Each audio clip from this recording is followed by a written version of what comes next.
Hey everybody. And we Am I are live? live. We get to have Dave come, Yeah, and he's here because he did a different browser and different yeah. all kinds of stuff. So welcome to Kindre, welcome Dave, and welcome Merlin, who's in the room. And we're also expecting Linda and a couple of other people that I managed to get a hold of on Facebook and or Instagram Messenger. So welcome, That's cool. welcome. If you guys had a chance to read the video description below, you probably know what our discussion is going to be. And some of you already know about the name change that we've proposed because we told you behind the scenes. We told you as patrons, or maybe we, reached out and communicated to you, like knowing if you were part of the wider if you will, Elven spiritual community. But now we're going public. So, and there's a few reasons for this. And so, what we'll do is we'll talk about it for the public and also for all of you who are patrons that might still not really be clear about where we're going with this. So the first thing I wanted to mention was that we have had some concerns from our patrons that felt that we were not honoring the Tolkien Elves anymore, like by our name change, by going from Tia Eldaliéva, the Elven Spiritual Path, to the way of Arda's lore, which Arda means earth. They felt like we were not honoring the elven energy anymore. And nothing could be further from the truth. That is not what's happening here. We are trying to expand our Tolkien sphere in order to include people like Dave. Dave did a video for all of you guys fairly recently where he described what his alignment with the spiritual lens of Tolkien's material is to him, and it doesn't really involve the elves for him. Yeah, my Um, my whole my whole Go entry ahead. point to the legendarium was basically um my appreciation and wonder when I was a little child at the natural world, and that's, stars and streams and trees and things like that. That was my entry point. I didn't come in through a interest in elves. Elves were part of the story. They were like just, they were some characters were elves, some were men, some were hobbits. I didn't, I didn't come in through that affiliation, I guess is what I'm trying to say. Yeah, and and then in that video, maybe I should link it in the description later or put it in comments later to Yeah, I think we did it provide about the copy of a his year ago video. now. Yeah. Yeah, I mean, because it's quite different than anybody else involved in the path. So, and the reason I'm mentioning the difference is because if Dave can be in this path and actually be a co-founder of this path and actually be probably the best Loremaster that anybody could ever have, um, that means anybody that resonates with Tolkien and what we are talking about is resonating with the alignment in the creation of Eru Iluvatar, not against the creation, but aligned with the creation. That you will find a home, a spiritual home with us. So, and if you align with Elven energy, you have plenty of company because that would be mine and Dekindre's alignment and many other of the patrons that have been with us for, gosh, going on 4 years now. Yeah. Pretty interesting with that. So that's pretty awesome. Um, we did, however, want to talk about how for the Elven archetype folks who are aligned better with non-Tolkien elves, okay, we are tightening up the brand, if you will, okay, to include people who are in the Tolkien Elven alignment. Now, we are okay with people who are studying other kinds of Elven archetypes, particularly the Alfar with Norse paganism, Asatru heathenism particularly. we're totally okay with this. We're okay with, you know, comparing, you know, folklore with, you know, Tolkien, and seeing the overlap, seeing the differences. But it's all about coming back to the Tolkien material, the Tolkien legendarium. And if that is not done, if people are talking about, you know, anime elves and, you know, otherkin elves and Dungeons and Dragon elves and World of Warcraft elves and all of the other elven archetypes that are not of Tolkien, and then not comparing them to Tolkien, we're probably not your group. Okay, we are really tightening up this brand because we are all about the way of Arda's lore, and that is the lore that Tolkien brought forth through the Middle-earth stories or the Legendarium. So that's one of the things that we wanted to set straight right away. If you guys have any questions about, like, maybe a specific alignment that you have, we can definitely help you figure out whether you're going to like our program or whether you're not going to.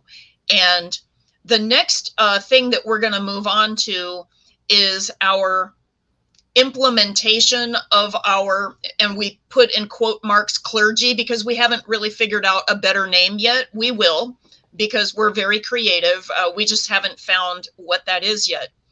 And we're going to be doing the implementation later in the summer. And Dekindre is going to act as our head of this department. And Dave is going to be participating at the level of requirements, like the core readings of the Legendarium that are going to be for every clergy path person is going to have to read a core set of materials. Dave, did you want to talk about those actual materials? And then Dekindre, I'll let you talk about how we're going to be working the electives. Let me open the document. It's called Legendarium curriculum now as the working title. Right. And by the way, all patrons can have a copy of this. We have an older copy of it on our Patreon for people who remember possibly getting notice of that last year. We've updated it a little bit, so we're going to be uploading that and giving that to our patrons again. Just letting you know. Yeah, let me see here. I'm reading it over really quick here, because it's been a month and a half since I actually wrote it in it. So let's see. There's about well, in the actual, I've subdivided it into sections. The first one is called core works, and those are the works that if people want to actually join us and become a part of our organization, and get training to become teachers in this path, everyone will have to do the core works if they want to progress, for first step, and then you can go all the way to basically let's see, what did we call it? I have the things written down here, but it's in another document. We have various divisions of our clergy, but when people start, they're going to have to know the core works, and the core works are the Silmarillion, as the book is actually published. Now it contains the subworks of Ainu Lindale, Vala Quenta, the Quenta Silmarillion, which is what most people think of as the Silmarillion because it comprises the largest section. And then the last one is the Akalabeth, and that's the story of Numenor and how it because there's some lessons there, even though they went the wrong way. It really details how they went the wrong way, and to a large extent why. So that's important to study also. Yeah. Are we studying all the books of the Silmarillion, or only certain ones? Pretty much. I mean, the very last one of the Rings of Power and the Third Age is basically a tie-in to the Lord of the Rings as published. So I wouldn't require it, but it's not a bad thing to read. Okay. So the Silmarillion, there's several books in the Silmarillion, like the Ainu Lindale and the Valaquinta. And for those of you who haven't watched it, we did a couple years ago, we did a series that we have public. You don't need to opt in or anything. It is on our link tree, which is down in the video description, and you can look for the Ainu Lindale discussions. There's 3 videos where we read word for word the Ainu Lindale, and then we had a spiritual discussion about those things. So just letting you guys know kind of what our flavor is and what our approach is to the material from that sample that we have. So the Ainu Lindale is included. Valaquinta, we did already a grouping of that for our patrons only. And then we, went through a lot of changes and whatnot. And so now we're going to be looking at, so the Ainu Lindale, Valaquinta, and I know that the last book, Akalabeth, is definitely one of them. But is there any other of the middle books that are in the Silmarillion that will be considered core for the clergy? Well, yeah, with the whole Quenta Silmarillion, because it tells the whole story of the Silmaril jewels and the war to regain them that Feanor started, and then Morgoth stole them, and the whole ebb and flow of fate, basically. This is the core mythos. If it would be like, if you didn't want to read that, it would be like reading a few books of the Bible at the beginning and the end, and just tossing the middle sections, which some people might say, okay, well, that's fine, but it depends upon how you feel about the core material. This is the mythology, so you have to be familiar with the mythos. Just like if you were reading the Epic of Gilgamesh, now there's pieces from the Epic of Gilgamesh missing, but still you can infer the other parts. That we don't know exactly, but we can infer what they were. So. That's the idea. If you don't know a core mythos of anything, then you're only getting a very small and distorted picture of it.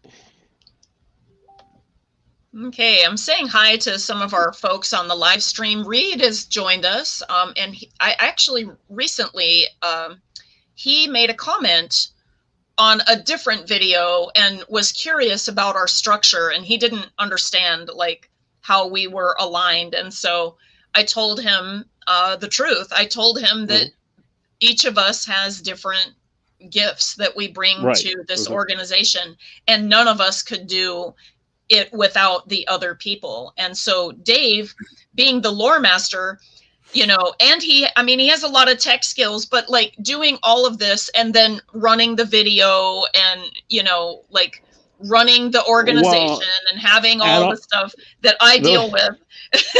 The main problem with me with doing something like Lisa's doing, I don't have, I'm on the autism spectrum, so I speak directly, and some people get mad at that. They're like, "Oh, how dare you insult me?" And I'm like, "Hey, I just said a sentence. It's your choice to be insulted or not insulted. Unless I'm actually starting off with "you mofo," then I meant to be insulted. Right. Yeah. So and it's not that because I actually think your interpersonal skills are pretty good, where it comes to people that are really I guess showing interest and curiousness.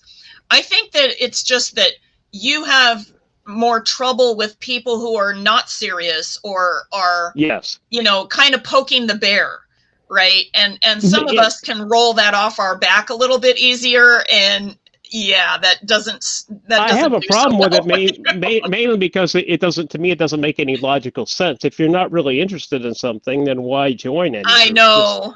Just continue to float along and listen to videos and stuff like that. Yeah, which is completely fine. And I understand that. And actually, it's off the topic a little bit, but I recently had I participate in a different group with astrology, and they share memes, and some of the memes are really funny, but one of them was just really flat. Okay. And so I had just mentioned, oh, this one isn't as funny, right? Like in comments. And it was meant to be a help to people, like just so that they would know it's, you know, not very funny.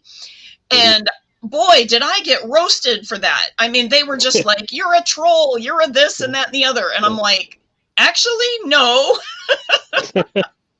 But, you know, I guess that what it is online etiquette is changing so much right now because of the isolation that people have, that they don't visualize being face to face with people anymore. And so it's, you know, that's something that's kind of happening right now. And, you know, we're having to change with all of this because we're trying very hard to allow us to be accessible to you as humans, because we are real people. We're not AI images. You know, we're not spouting to be know-it-alls. We're not, you know, I don't know how else to describe it, but we're real people. And I think that a lot of our fan base, if you will, likes the fact that we're real people. So Merlin says, yeah, people are not realizing someone is behind that keyboard, or that they believe that are bots. Yes, exactly. And we're definitely not bots here. So I would also say that we've gotten to this weird place in our society, at least here in the US, more so over anywhere else, where we can no longer have a civil discussion because we've gotten to a place where, from a therapeutic standpoint, we do what's called rigid thinking. A lot of society does. And that rigid thinking is the concept that everything is one or the other, black, white, good, evil, right, wrong.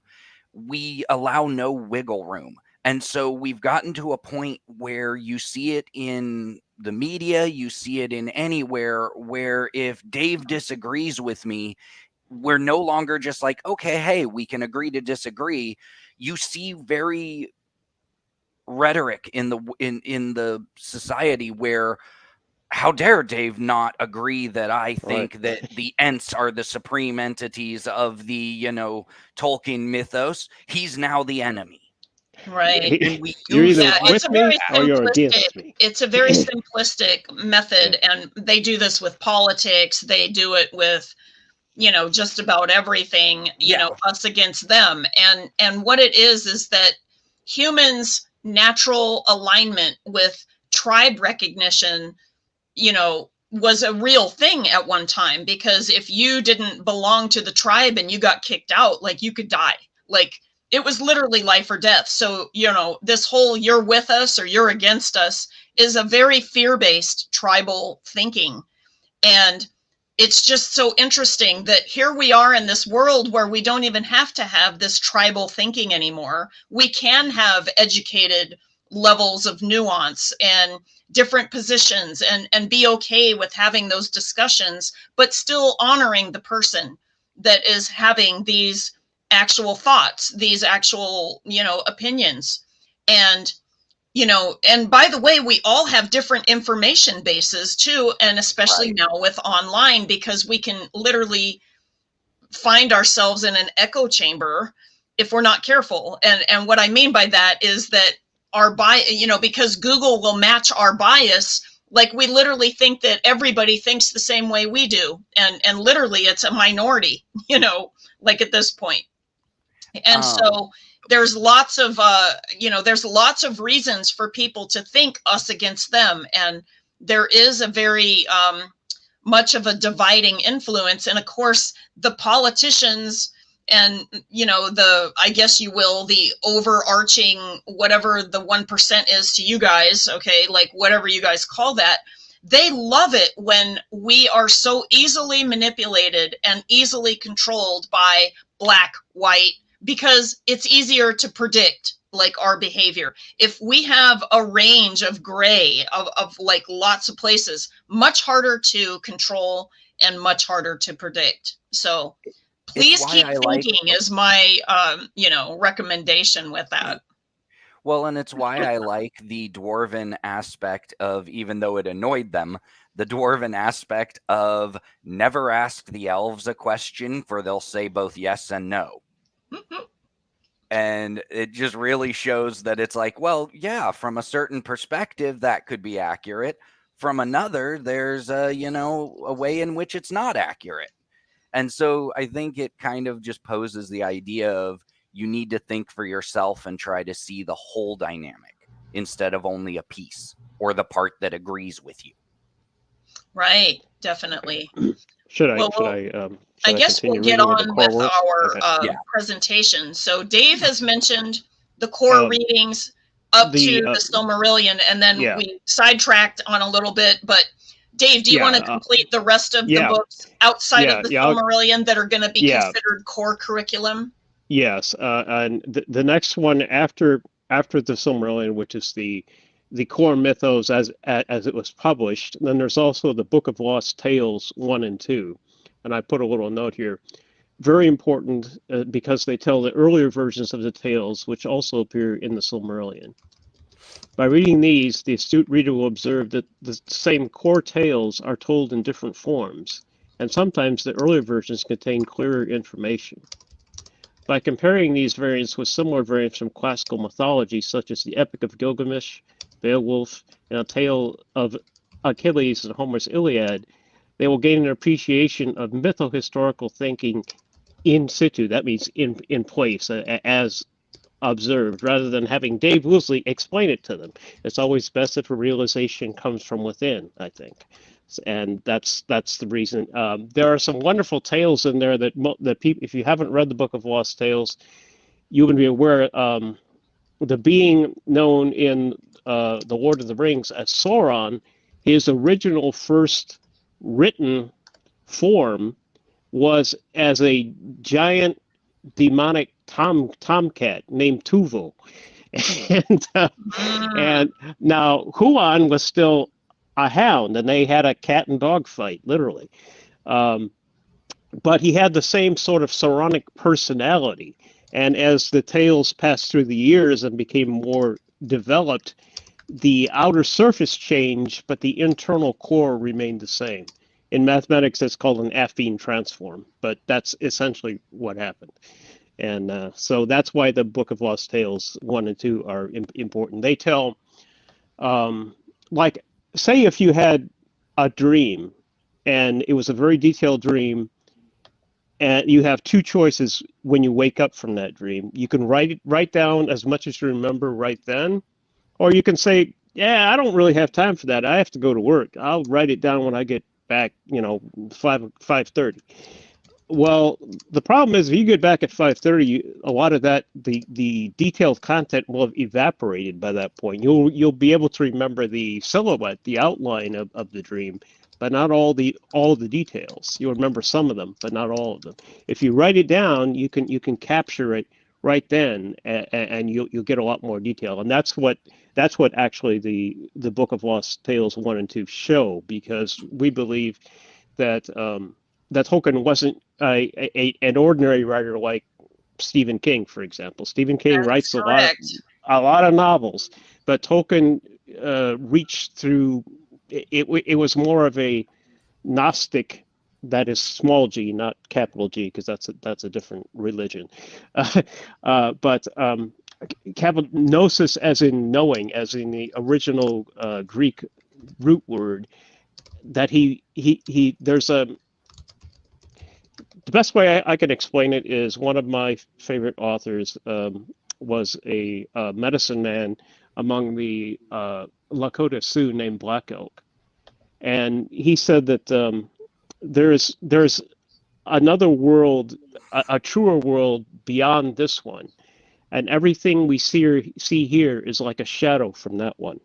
So Tolkien was, I believe, catching these glimpses of a higher reality, and so parts of it made into the tales. And if you study the first form, the dream record, as it were, then you can see that they're the same centrality, the same internal forms persist, even though the details change later on.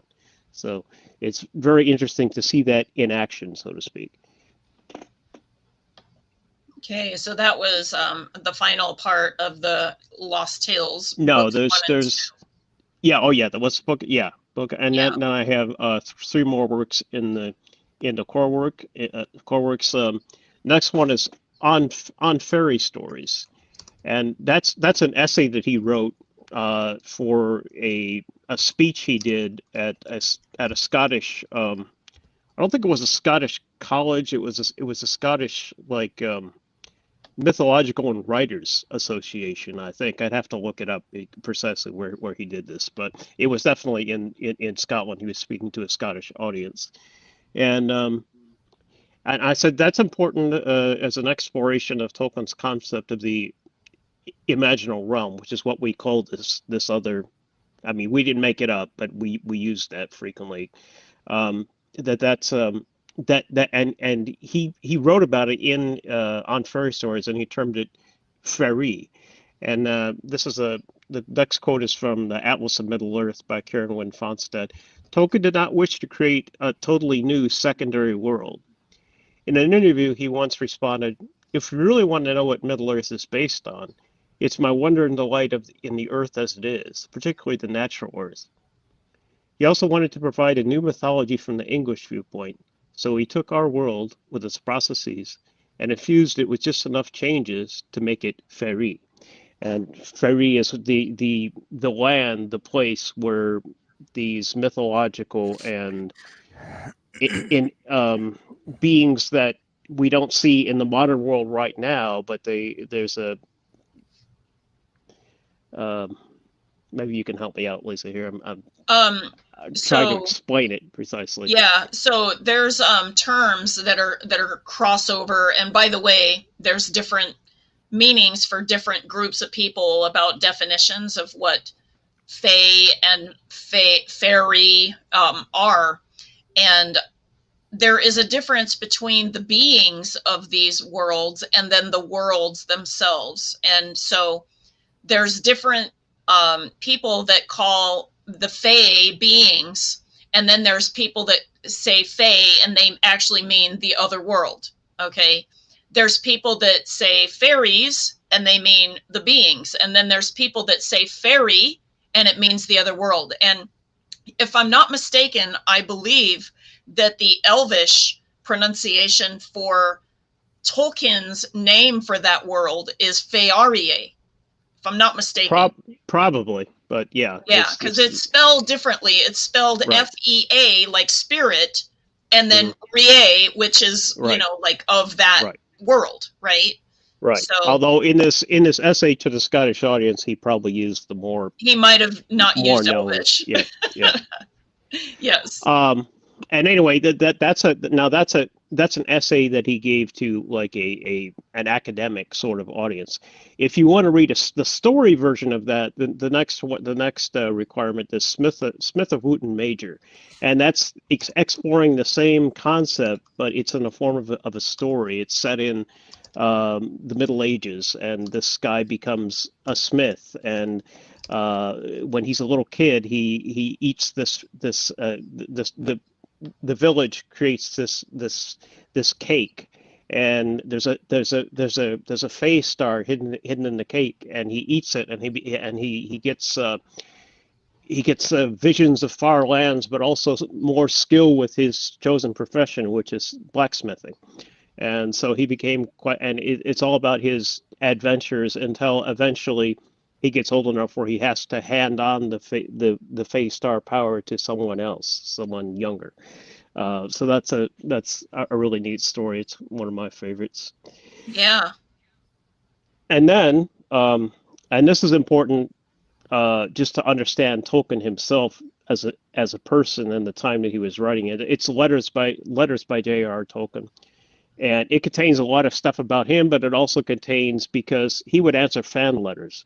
So it contains a lot of information about Middle-earth and various ages. Way before the Silmarillion was even published, he would refer to parts of it. But he said, I can't tell too much about that because I'm still writing it. So, you know, those sorts of letters. Oh, wait, he's still channeling it. Oh, sorry. Yeah. Oh, he couldn't say that in Victorian times. I mean, just Well, Right. or even turn as of the we century. It was like he could not talk about his real process. Like he could Right. give clues, but Right. he could not talk about that openly. Well, it's like even like we talked about in some of the board meetings, even as recent as the 1960s, there's, as Dave talked about before, there was the radio interview where the person he couldn't even talk about it in the 60s because the person was like, "Oh, do you believe in the Valar?" And he was like, radio silent." And then the guy's like, "Oh, I retract that. Let me take that question back." And then Tolkien responded with, "Well, I'm a practicing Catholic." Exactly. So, like, he, even right there, his lack of what he didn't say was more important than what he actually did we'll say. have to link that in this video. He was silent for a because there significant is amount a of time. version of that on YouTube, and I think that there's even a download somewhere of the transcript of that, so you could read what is said as well. Because you'll notice that Tolkien talks very quickly, and then when it was radio silence, it was so awkward.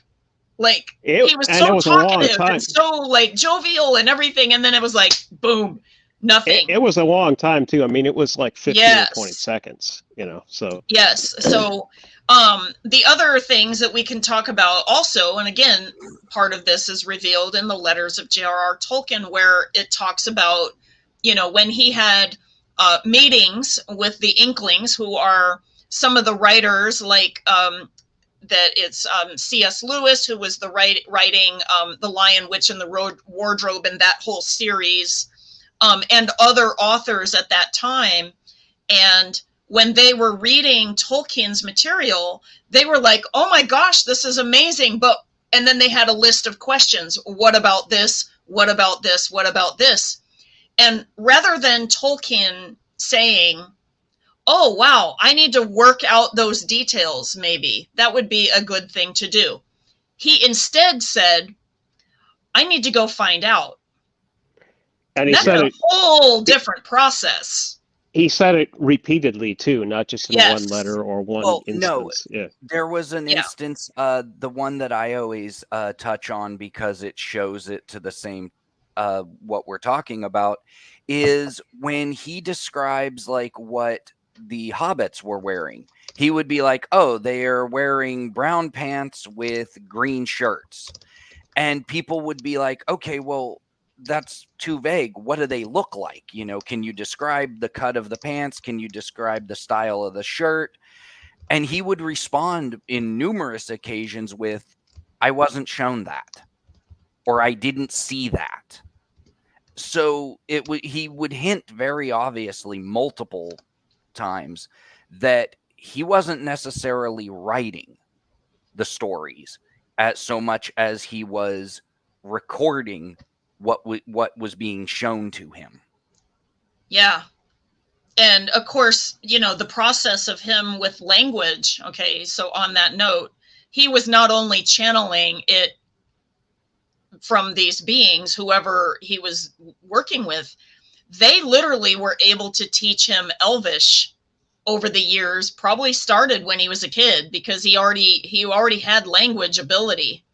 And then once he learned their language, because he wrote notes for himself, like so he could translate this, he never thought that like anybody else would ever want to speak Elvish, right? So, I think later in his life, he realized, wow, I should have like really put this all together. But right now, the language pieces of like how this is all working are in various places, and they're not all published. And so there's a whole bunch of stuff around the Elvish language, but I truly believe that he even learned Elvish and then he channeled it in Elvish and then translated it into English, what he was told. So I think that the languages have a lot to do with the culture of these beings that he was in. And we have a comment. Yep. How about that, Merlin? Okay. Then we have Reed, who says a great percent of Tolkien's legendarium requires within Proto-Indo-European and Euleric folklore. Has there been anyone who has narrowed down a percentile of the material that he had channeled versus folklore? I am unaware of percentages of whether it's folklore versus the channeled material. In other words, and I could see how that there would be a blend between the two, because I do believe that there are similarities between every world mythology. We always see, like, you know, certain themes repeating, like whether it's African folklore, whether it's, you know, Chinese folklore, whether it's, you know, like European folklore, and there's lots of European types, you know, with Greek and Norse and Celtic and, you know, all of the things, Native American lore, okay, Mesoamerican lore, the Polynesian islands lore. There's so many kinds of lore around the world, and they all have similar themes. They're just rearranged in different stories. So the way that I look at it is, for me, I think that it's because we repeat themes and we do it different ways every time. And so I do think that the stories that have happened in these other times actually did happen separately from all the other stories. I don't think that they're the same stories with different, you know, times. But I also think that the reason that there's so many similarities is just because those archetypes just exist for all of humanity. And so each of them repeat many themes over and over again. Now, I was just going to say to address the direct question, something like that there may have been some things published in the Tolkien Studies volumes, but you would have to do you'd have to do a Boolean operator, and you'd have to know the proper search terms for that. And I also have a search engine that use like sentence fragment near other sentence fragment. So you'd have to have an idea of what you're looking for. Language is not my interest because I'm a visual thinker. So that's you know, if I know what to search for, I can find it. Considering I have the whole database. Well, in this case, it might not even be that it's language related, although I'm sure that it plays a role. But the channeled material versus folklore, meaning like actual folklore and some of the matches of that. Now, we actually did a video on that with the elves and the fairies, and meaning the differences, because we had to make a video on that because a lot of people actually thought that fairies and elves were the same thing, and that's not what's going on. And what we did was, because DeKindre has had training with Morgan Daimler, who is probably the best folklorist in the whole world, and especially for Celtic folklore, but she's, you know, and Irish especially, but she's branching out into other kinds of folklore. And she has ways of finding material with that. To my knowing, I think that there's a lot of differences between the material, Reed. I'm just going to say, from my own participation as a spiritual practitioner with the material of the Valar versus material of other pantheons. And I'm going to tell you that yes, there are similarities, but I think that there's enough differences to be very succinctly that Tolkien channeled probably more than the actual folklore was. However, we also know that Tolkien read all of this deep folklore, and not only did he read it, he read the original languages of these folklore, and he was so gifted in language because he learned, you know, Norse, he learned Finnish, which is the Euleric language, but most of the European languages are Indo-European, as you realize, okay?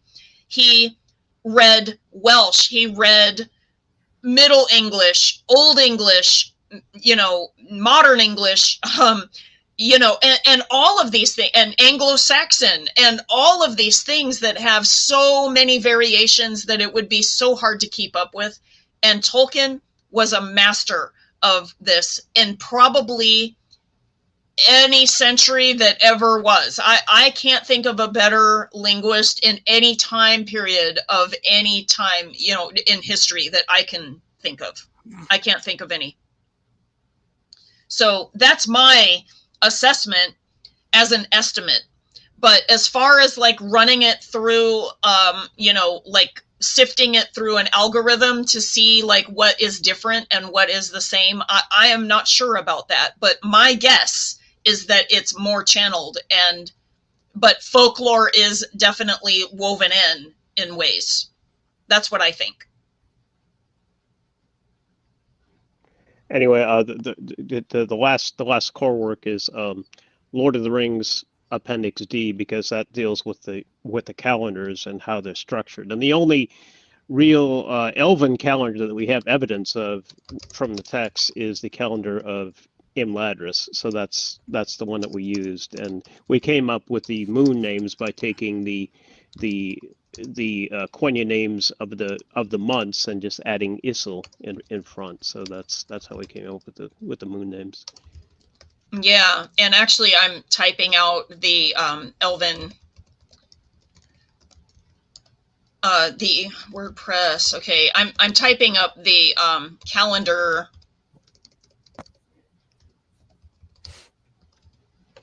The calendar link for people to look at, so that they know what to like type in their URL bar, or that they can actually go to our link tree and find the Loa or the Elven calendar. We have so much material on there, not only of Appendix D, but we also have other things that like Dave had found, like through astronomy, matching it up with the sky, like thousands of years ago, and some of the holiday, you know, assessments that we did, I guess, like from the lore and figuring out, you know, how things worked.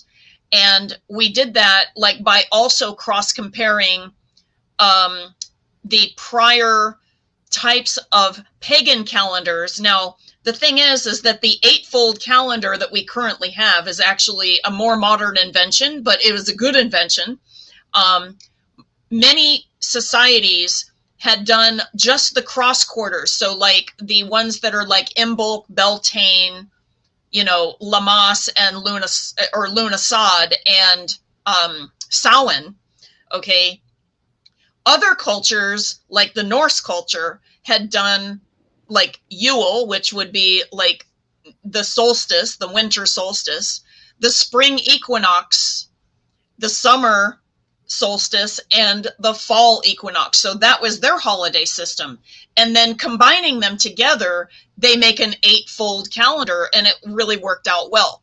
Interestingly, there were some clues from some of the things in Tolkien's writings, and also the time of the year that it is, that we were able to figure out which day that it was. And usually it was on a seasonal day where it was the new season started. So that day would be the holiday, or the day in between, like in Enderi, would be the holidays, right? Because in the calendar, there's two different kinds. So the ones that we improvised as holidays, like say for instance, Yavier, which was the first day of the Elven autumn, that we chose the first day of autumn for Yavier because it just made sense. Okay. So letting you know our process. And by the way, we have white papers for anybody to download if you guys want to know like exactly how we did that.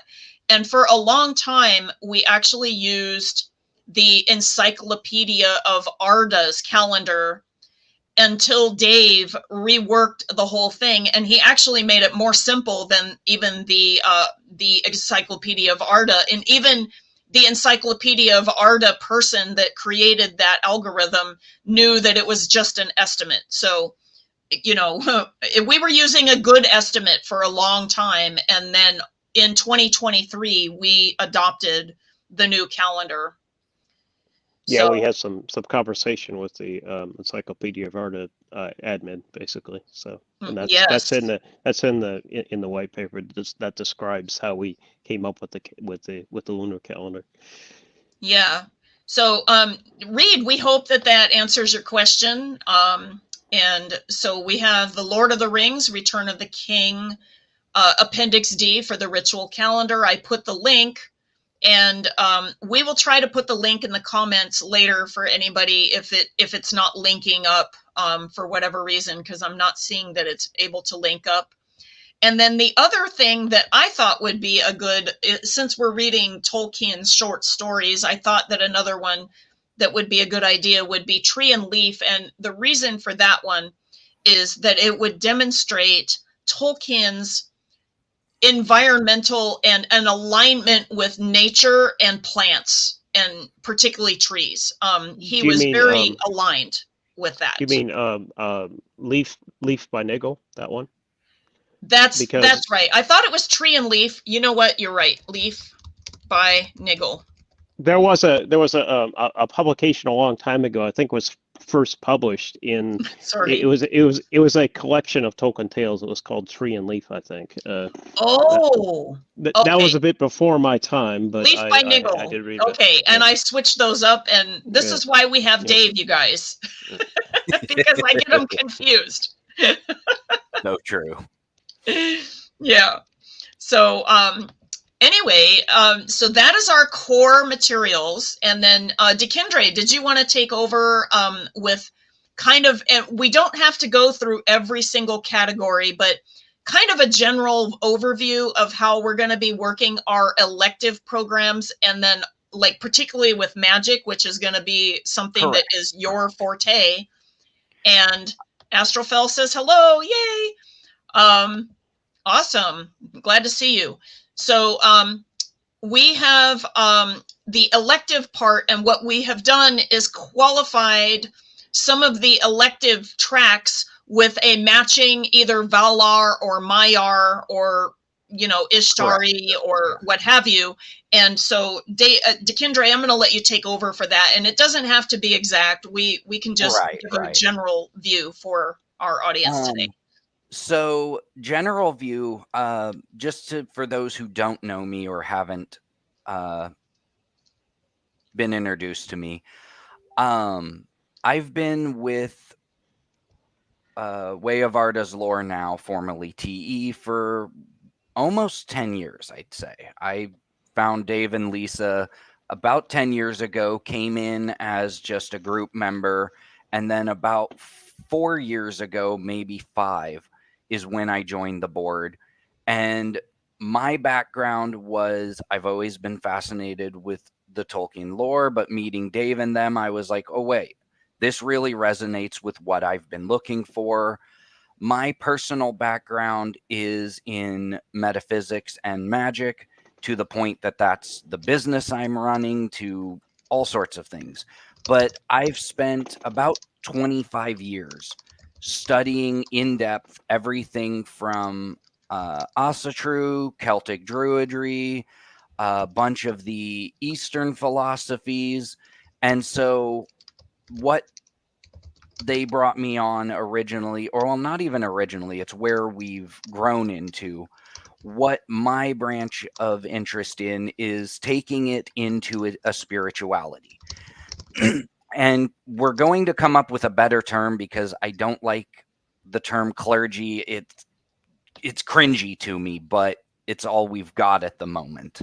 But what we're trying to do is, Tolkien, in some of his letters, he is very vague on the dynamics of how magic worked. And he was intentionally vague. In some of his letters, as Dave can agree with, he literally wrote, I hope that someone but later comes in and expands upon it. He purposely wrote it vague. So it leaves us a lot of creation to make a spirituality that is based on the legendarium, But what I'm trying to avoid as we go forward is I don't want to just cut and paste. That happens too often in neo-pagan communities where an author's like, you can look at at books, not all of the authors, there's really good ones, but a lot of them, if you look at, for example, DJ Conway, I never liked her material. Sorry for anyone who does, but if you looked at her book on Norse magic, her writing would be the exact format as what she said that the Celtic magic was. And they would just cookie cutter everything into one system. And that's why most authors, their book formats are all the same type of thing. And they just copy and paste material in a sense, or change it slightly. That's not what we're planning on doing. Our clergy thing is being created in the moment. It's very time extensive, but we're creating from the ground up something that will be unique to Way of Arda's lore and will be different than what is currently out there in the spiritual spheres. So like Lisa said, one of the things that we want to do is once you've progressed through the core material and know the material and know the foundation upon which it's created, we want to have electives or even more of what I would consider specialties. So when you cross from just say the general public Patreon type thing of the Way of Arda's lore into going, hey, I want to work towards, ordainment and become an actual spiritual leader of the group type thing. There's electives or specialties. And what the plan with that is that, for example, herbology, general to everything on Arda, but also specific to your local area. So an herbologist in Scotland is going to have information that is completely different than an herbologist in Hawaii, because while the overarching concept is the same, the local knowledge will change. So that will bring aspects to the group. An herbologist, though, is going to they're sort of patron, if you want to go with the Catholic idea, would be Vana. If you're interested in, let's say star lore, then you're going to be dealing with Varda. If you're interested in, say, death and afterlife type things, you'll be working with, Namo.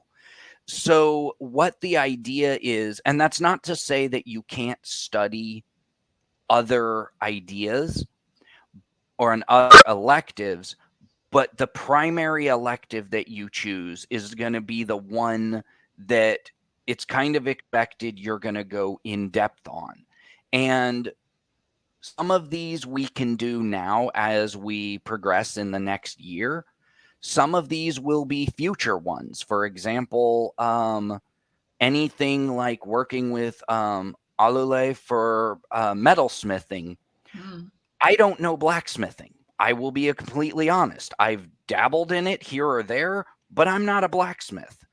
So the idea down the road is that as we grow as an organization, as we find more skilled individuals, that we actually get someone who down the road, hey, I've been a blacksmith for 20 years. Well, that guy's going to take over the, metalworking aspects of teaching that skill set. So what we want to try to avoid, and again, I don't knock it, but I see it too often in the neo-pagan community, is you have the term baby witches who end up teaching baby witches. And the really big problem with that, going back to my background, when I got into my magical studies, I was solitary. But then I got very lucky and I found a mentor. I went into a 5-year apprenticeship where she had very detailed curriculum and very specific ideas of how things worked. And that the reason we want to copy that style of having experts, and the reason that I want to go that way is I use this example all the time. In the neo-pagan community, especially a few years back, there was this concept that, oh, everything's love, light, and magic is harmless. And I'm like, that's like the concept that I can believe that if I go out and grab the, power line outside my house, I can believe that 450 volts of electricity isn't going to fry myself. But the reality is when I walk out there and grab that power line, I'm going to get lit up like a Christmas tree. Right. However, if I ground to the power line first, I'm fine. If I don't, I'm dead. So we want not so much to do this, oh, we're gatekeeping the spirituality. No. But there needs to be a very logical thing of what it means to be part of the spirituality and what it means to be a clergy in a respective path. And additionally, part of what I did when I got here, our original bylaws, Lisa, Dave, and I had to rewrite them. But when I joined the board 5 years ago, one of my first tasks was, okay, if I'm going to really buckle down to spirituality, what is our bylaws? What do we believe? And I took one look at our bylaws and was like, there are a million red flags here because we're set up for 2 people to take this into a cult. It was literally the spiritual side was written where it said that if a spiritual practitioner was to be punished, it was on the head of the spiritual department to consult with Manwe and determine what his punishment should be. That I was like, that's a problem. That's how you end up like Jim Jones and drinking Kool-Aid. That's not. I'm receiving the transmission right now, yo. So where we're going with the spiritual side, and it's taking us a bit of time, is we're creating from the ground up. Where this is going, and we want to make sure that it sticks very heavily to the legendarium, and that the material is created, the magical systems are created in conjunction with Dave and with something that Tolkien would look at and go, yeah, I really like that. Because otherwise, then we just look like if we don't do that and we aren't committed to that, then we end up looking like every other spirituality out there. Yeah. And it looks like we just copied and pasted stuff in. So that's where we're going spiritually, is that you will be able to pick.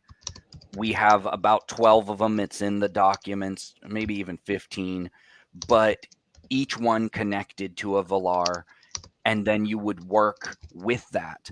The other one is the heads of those specialties. We are going to show you how to, it's going to be somewhat individualized. I'm very much against the idea of standing up and going, Manwe told me that you all must believe this. No.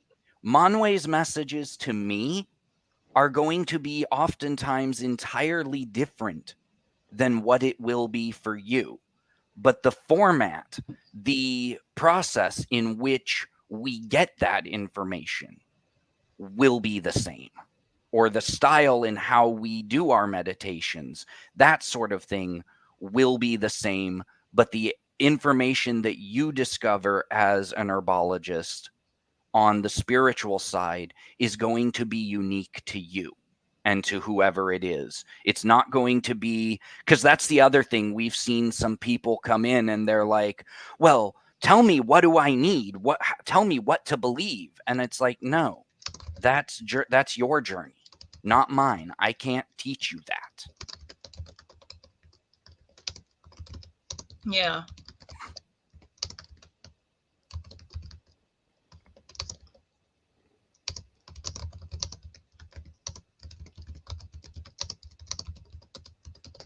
Okay. Did people have any questions or?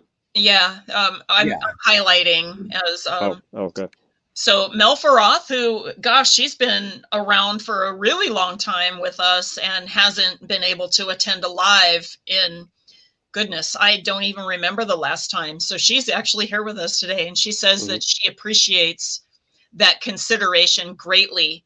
Tolkien was very explicit about all important detail in the lore, and she is not incorrect. I also like Reed's comment. It's very great. Having definition is never gatekeeping. I really like that. Yeah, and we're going to highlight that again because it actually deserves. And to some extent, we're highlighting.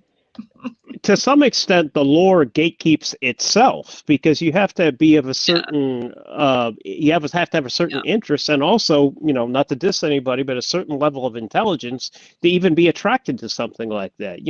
Why should I do that when I can play World of Warcraft, yo? That's what most people would say. Yeah, and actually for the people that want to play World of Warcraft, you go right ahead. You probably won't get much here from us because although we're not against gamers, that's not a problem. We're not a gaming group though. So talking to us about gaming is probably going to be like, huh? Well, or at least to be honest, I'm a gamer. And Dave, and maybe DeKindre, but even then, you understand that if it doesn't tie back into Tolkien and the lore, that it's irrelevant, and they actually need a better group for them to match because it's not our group. The only thing I know about games, I don't play them myself. My daughter is a gamer, so I look at the operating system and see which resources and useless services I can shut down to increase the speed of the game. But that's my. So the other thing, and the reason that we brought it up again, I have nothing against the community. I'm in several Facebook groups. But the other reason that the otherkin community, I have nothing against the concept, but Dave, as he told you, he's very visual thinker. My personal type of experiences throughout the world, the way that I interact with the world, I'm very analytical, even to the way that I process emotions. I've had therapists that I've dealt with over the years who took them forever to understand my thought process because everything to me is analytical. When something that would wreck an individual, like losing a person, a perfect example, and it's not that I don't sense how I'm supposed to feel things. I lost my mentor this year, the one I mentioned earlier. Yeah. Other people would be a sobbing wreck for weeks. It bothered me for about 3 days, and then I literally just sat there going, yeah, this hurts. Okay, how do I feel about this? Okay, what do I need to do now? And then I moved on. It's not that I don't go, dang, I wish I could call her right now and ask a question. That bothers me. But my view of the world is from an analytics. So my problem with spirituality, and I've used this a lot, is I approach my spirituality through what I call a scientific process. My faith is through science. Can I back what I believe up? And I use an example of if I ask you to sit down in a chair, most people will sit down in a chair and they won't even think about it. They'll pull a chair out, sit down. And it's like, well, why? Why did you sit? Why did you not look at that chair? And from that aspect, the reason often is because scientifically you have sat in a chair or one similar that held you up. It didn't collapse. It didn't break. So you have faith in that chair because reason and science have shown that chair to be stable or one like it. if you sit in that chair and it collapses and you land on your butt, the next probably several chairs you sit in, you're going to be looking at the legs. You're going to be looking. Your faith in chairs has been shaken because science has proven that that chair failed. So my problem with some of the otherkin community, to loop this back just to explain my thought process, is we get a lot of these guys in the community who they will start popping off with, I'm half dragon, I'm half mermaid, I'm quarter werewolf, I'm, 3/4 demon, I'm, 14% angel. And it's like, dude, your math just hit 300%. Go get a cup and try to put 300% of water into that cup. I actually and you're call ignoring the past. You're ignoring the fact that even if we accept that angels, demons, all of these things, dragons, werewolves exist, you may not have something that is genetically able to breed. They may be so different, and it's like, well, my soul, yeah, that's great, but you still are 300% of something. So what we're trying to do in tightening our brand is to weed out, again, I have nothing against it, I go to conventions, but cosplayers, to weed out, the otherkin people who they want to start. We've had problems in the past where they start trying to take things that aren't in the legendarium and tie them in and be like, well, Right. I want to practice where we dragon have to draw magic. a line. Yes. I want to practice dragon magic. And it's like, well, Tolkien, everything he wrote about dragons was that they weren't exactly not great good. creatures. Exactly. So that tightening will not things be down in the legendarium path. You can do your own dragon magic on your own time with dragon magic groups that are separate from ours. But here in the legendarium group, we practice legendarium, and that's how it rolls. That's just how it rolls. In legendarium terms, dragons were a combination of basically armored troop carriers and tactical nukes. Yeah, exactly. Well, and they hoarded treasure. I mean, some of the tropes about dragons, like hoarding treasure, and some of those things, like crossed over. Yeah, but if you look at the Lost Tales era, they actually were more like tanks, like troop carriers, and then they also had destroying fire. Yeah. So, and like I said, being that my studies is in the occult, I have styles of magic that I use that are completely separate from the legendarium. They are things that I've worked with for years. But when I am teaching on the legendarium, when I am teaching on the Way of Arda's lore, all of the external styles that I use go away. And I'm not trying to bring my dragon magic into this. I'm not trying to bring my celestial magic into this unless there is a way that the lore will support something that is a Tolkien style of celestial magic.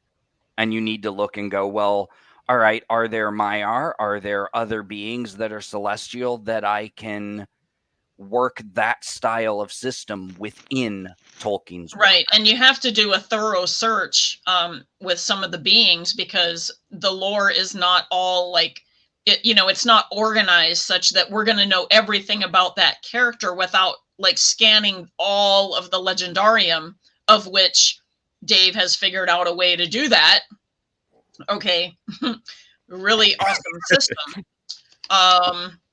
So okay, and Astrophel brings up a great point about, as an otherkin, I don't even consider the memories that I have of my elven past lives as factual, unlike most newer otherkins nowadays.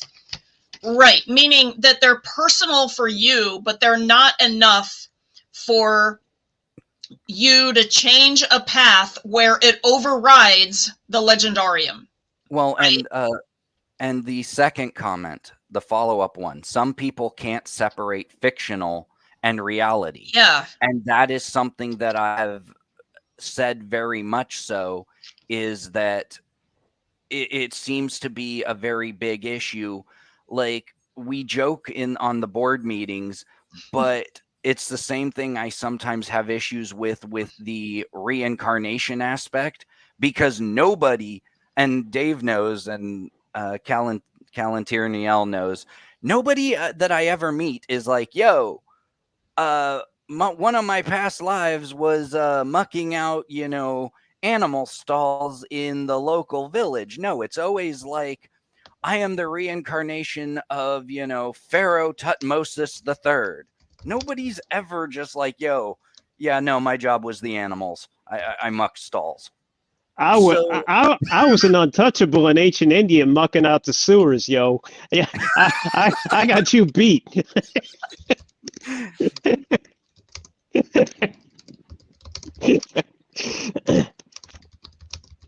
Okay, I'm saying to Reed, if he has our free resources, he feels like a match for us. So that's really awesome news. Because yeah, you know what? This is why we are tightening up our brand. This is why we are using the way of Arda's lore to attract Tolkien aligned people, whether it's Elven or not, but we're trying to make it a very clear boundary about not bringing other things outside of Tolkien unless it can be tied in, or if it is comparative study and our practice still resonates with the legendarium and the procedures with that. And I wanted to add something while I'm thinking about it, because like, people don't think about this very often, but it's something that I think about, where, for instance, with DJ Conway, right? We were talking about, okay, he has access to the free resources. Amazing. Okay. So DJ Conway was basically taking, paganism that was modified from the Gerald Gardner, modern, it's a modern religion. And then we have new forms of that. Scott Cunningham, back in the 1970s and 80s, created books about solitary Wicca that was like, because before that, you had to be in an initiated group and things like that. And then once that was really taking hold, many other solitary practitioners changed things up, mixed things around, were doing other pantheons. And so during that time, DJ Conway came up with, hey, let's flavor our, practice with other pantheons, right?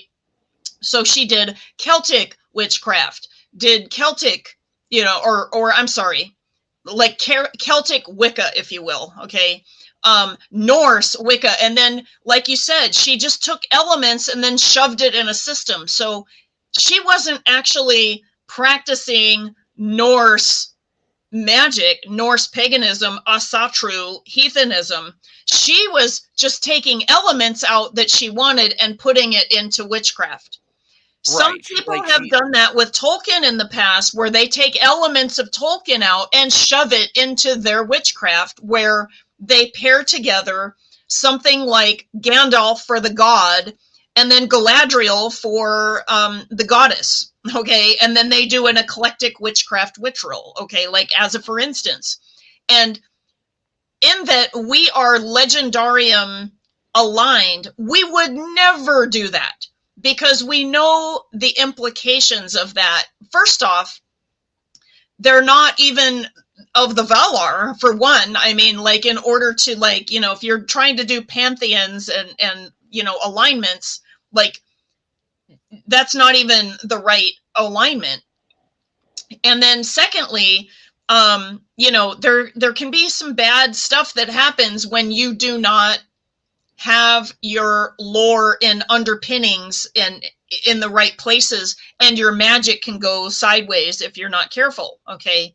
So you don't just mix and match everything, like, however it works and however it feels. And, it's like, you have to read the lore in order to know, no, actually, we're going to be using the Valar couples themselves, the way Tolkien aligned them in the stories. And that's how we're going to do this. Now, we did improvise, like, some directions. Also, you know, because we do have the Tengwar and the Kirth letters that and language that matches each of the directions. So you can tune into Tolkien a lot more, but we're really, really clear about what Tolkien made and what we have integrated, but we also scrubbed the Legendarium to make sure that those alignments don't contradict with anything in the Legendarium, and that they match and they go with the flow of everything. And something else, if I could, I wanted to touch on, I forgot to mention during the kind of spirituality part. And it is very, very crucial because I've seen this, and it is one thing that separates the spirituality of the Way of Arda's lore and Tolkien's spirituality. The Valar, and this needs to be stated very heavily, are not to be worshipped. They are thought forms. They are elder siblings, if you will, from the elven aspect, but even from the human or the dwarven aspect, they are powerful beings, but they are not deities. And even they have said in the lore that they aren't to be worshipped. But taking it one step further, even one thing that sets our spirituality apart from others is even when you get up to Iluvatar. Iluvatar created everything, did the stuff, and then very clearly in the Legendarium, Tolkien wrote many times where Iluvatar was like, pretty much, yo, don't worship me. You know, kind of, if you want to honor me, fine, but don't worship me. And that is something that's different from a lot of spiritualities out there, because if you're not careful, and you need to balance, like I said, everything, the science, the reason, the facts, all of that. If you aren't careful, that's very easily how you become a zealot, how you decide that, you know what, my version of beliefs is the only version that's acceptable, and I'm going to, off Dave because he doesn't see it the way I see it. So we have to approach that there's a difference between honoring and worshiping. One of them, worshiping, I consider very dangerous, because you lock yourself into a mindset that can become very dangerous. Right. Yeah, I have to. Yeah, as someone who, if he hadn't developed shamanic powers, would have been a hard atheist if if I hadn't discovered my shamanic talents. I really don't understand worship as such. As it's, I can study other cultures and see what they're doing, but that doesn't mean I understand it internally. So yes, I have to agree. Yeah. Well, and that part of that comes from my own experience. I grew up in a very strict. Most people don't see it. They look at me now and they're like, oh, you're a, free-thinking, godless pagan. But at one time, in my much younger years, I grew up in a very, very strict Christian home. I did not hang out with anyone. I was not allowed to hang out with anyone who was not involved in my Christian homeschool program. And at one time, the private school that I went to, I was not allowed to hang out with anyone that didn't go to my church or my youth group. The music I listened to, the books I read, the TV shows, everything was structured, and everything was very much, if you do not practice our version of Christianity and the church that we went to, you were wrong, you were ignorant, and you were going to hell, and you were my enemy. There was no room to be like, oh, you're Buddhist? That's cool. What's Buddhism believe? No, it was, oh, you're Buddhist? Yeah, get away from me. You're evil and corrupted. So honoring something is entirely different than worshiping. Worshiping leads you to a mindset where you will reject reason and you will reject logic, even if someone points out the facts. You will not be willing to accept them. So that's something very much that we have to constantly be on the lookout for, and understand that we honor and work with these beings, but at no time do we give away our power to these beings. Right. They're Right. colleagues, if you will. They're Yeah, colleagues, but like with great skills and great powers in designated areas. We would like maybe ask them for help, or whatever it is. They don't necessarily need us, but I would say that they would like us. You know what I'm saying? But Right.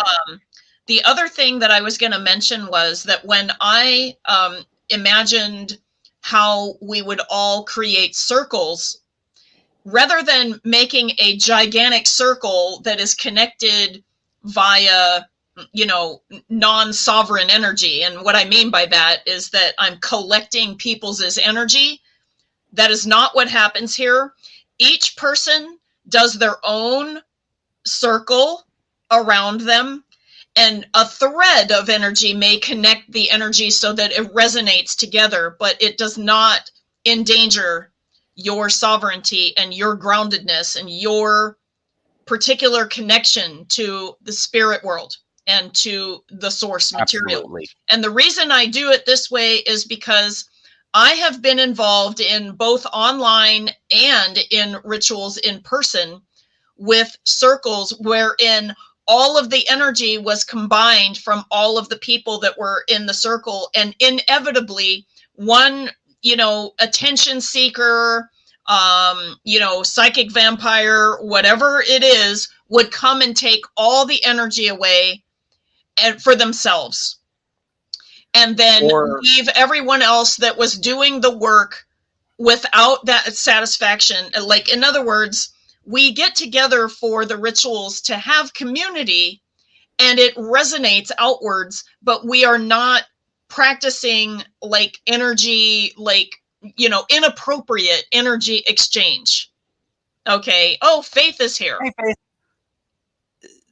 The other thing that we try to avoid, as Lisa touched on, I've belonged to covens and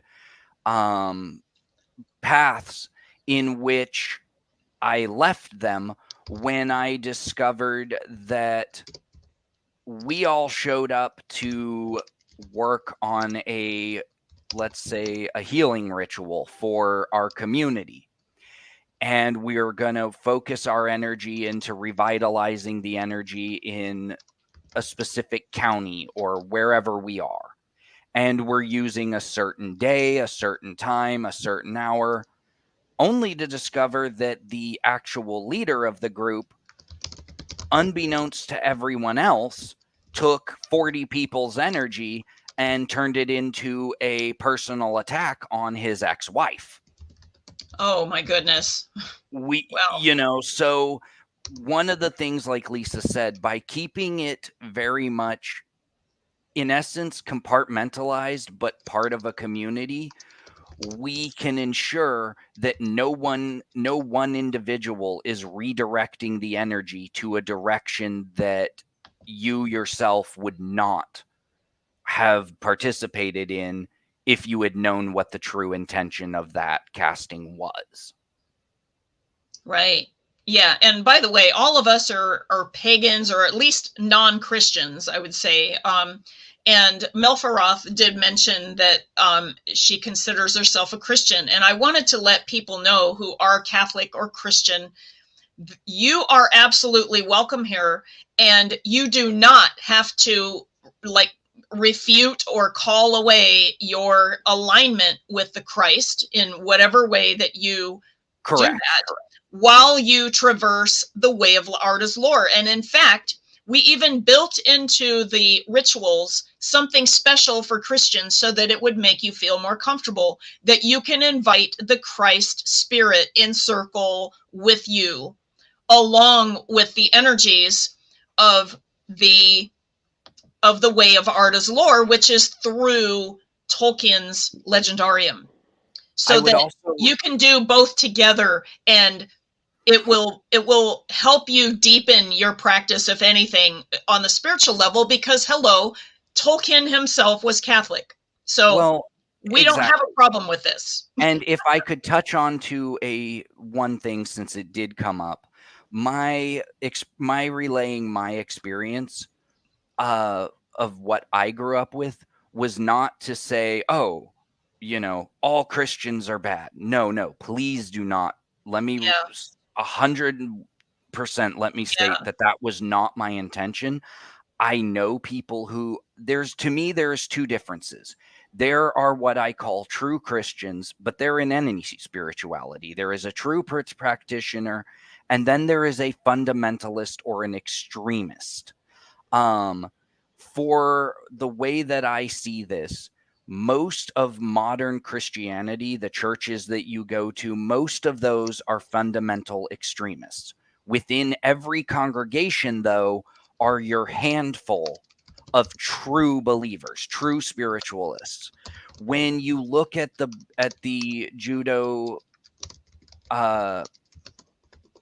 Judeo-Christian foundations, if you look into the books that were found in the Dead Sea Scroll areas, the books that were when you deep dive into Kabbalism, when you get into the actual Jewish mysteries, the Bible as we know it is 66 books put together by the Catholic Church. However, that was out of 400 and something books, or even more, books that dealt with mysticism, books that dealt with a much broader concept. So to me, a true spiritualist, it exists in every type of path. The ones that I was referring to were more of the extremists, and that's the danger. So no, as Lisa said, on a Christian aspect, absolutely welcome.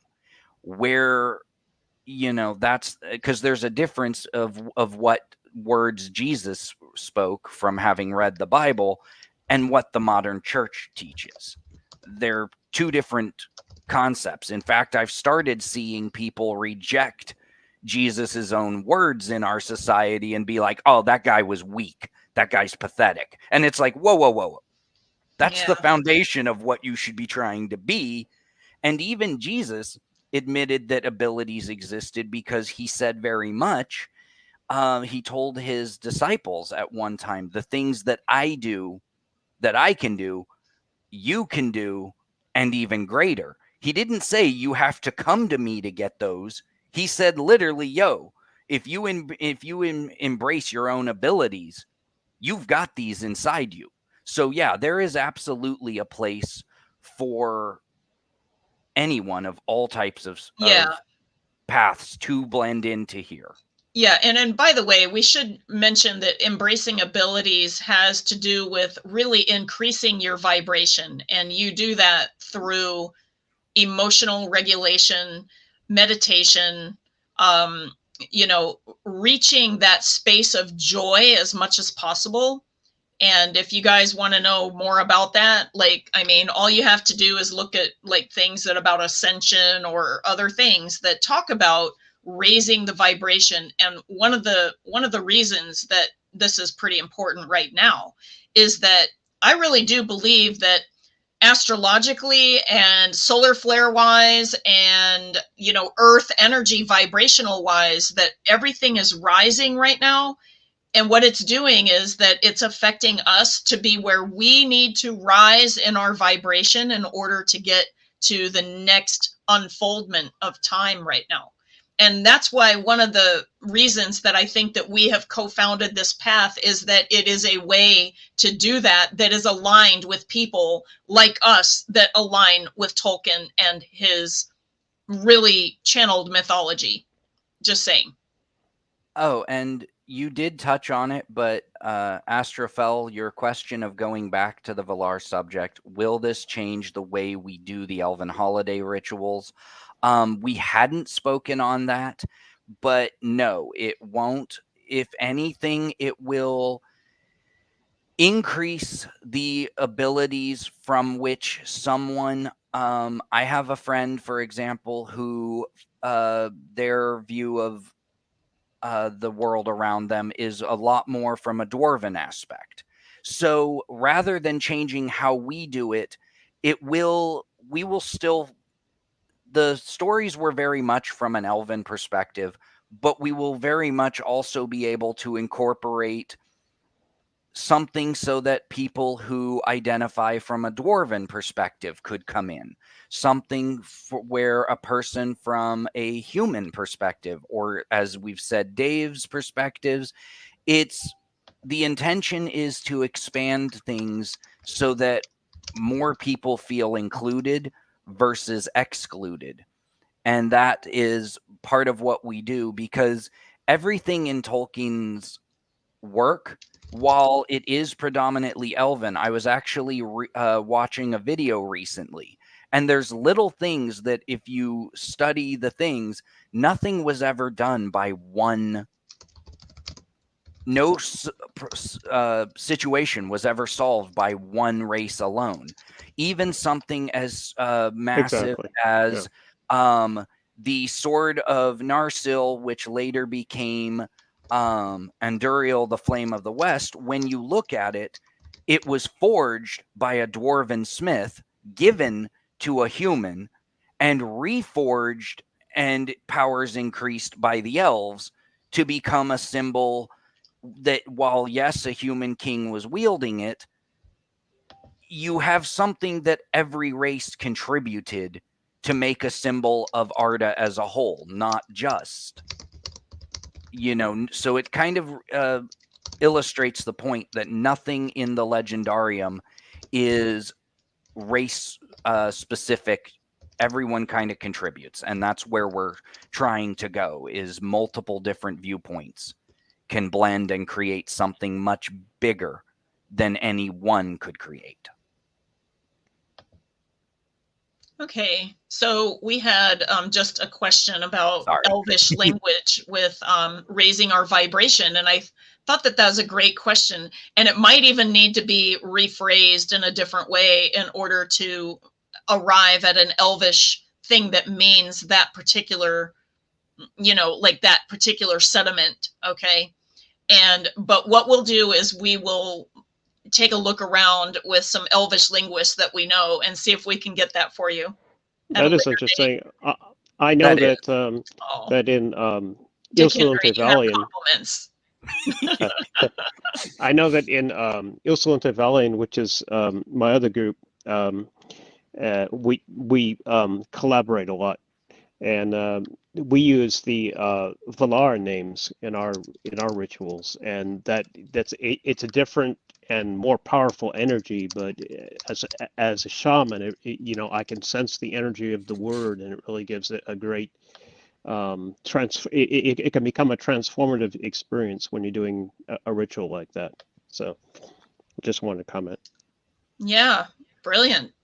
Okay, so I guess that we've wrapped up that aspect of, is there any questions about like our education program? And we're talking about general questions. I did write some things that we had with the ideas for clergy, and one of the things that we were talking about was the levels underneath, and one would be a way shower, and one a possible curate, or a head way shower.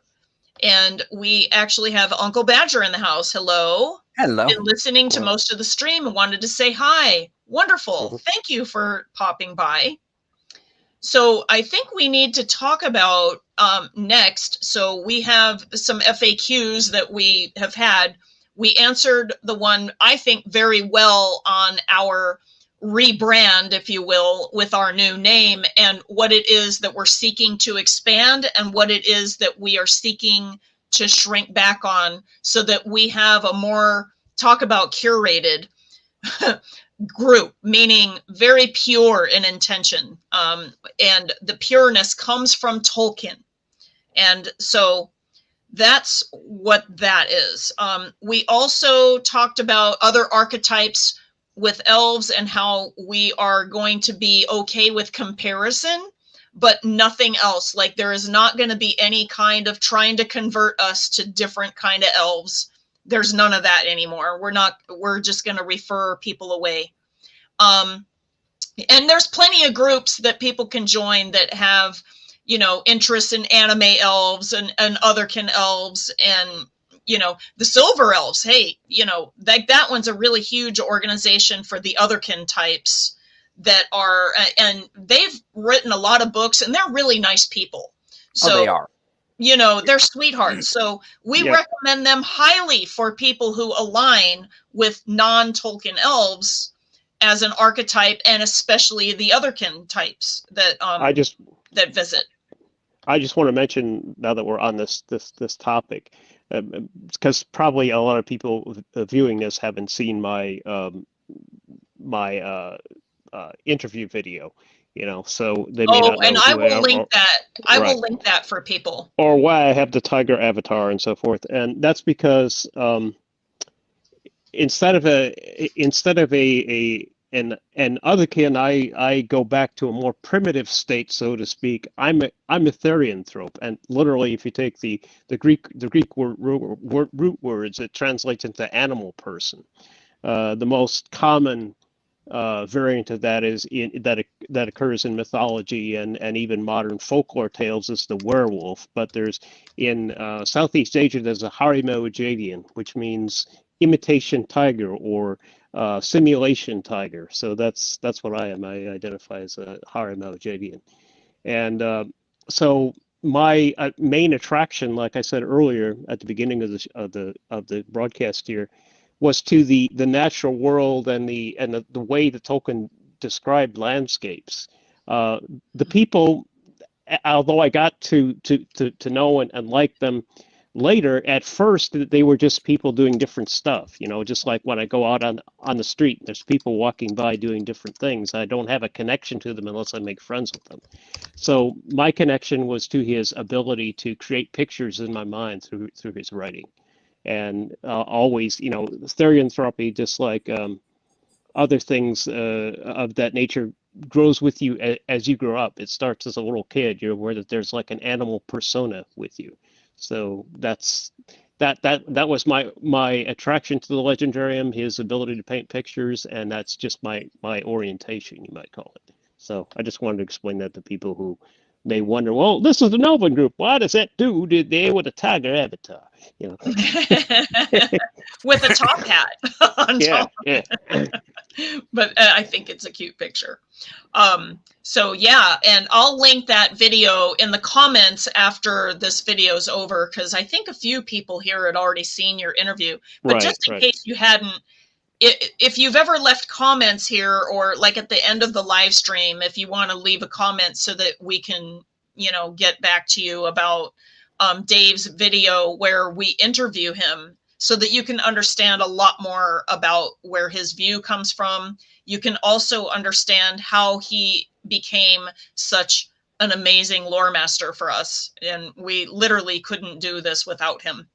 So there is that.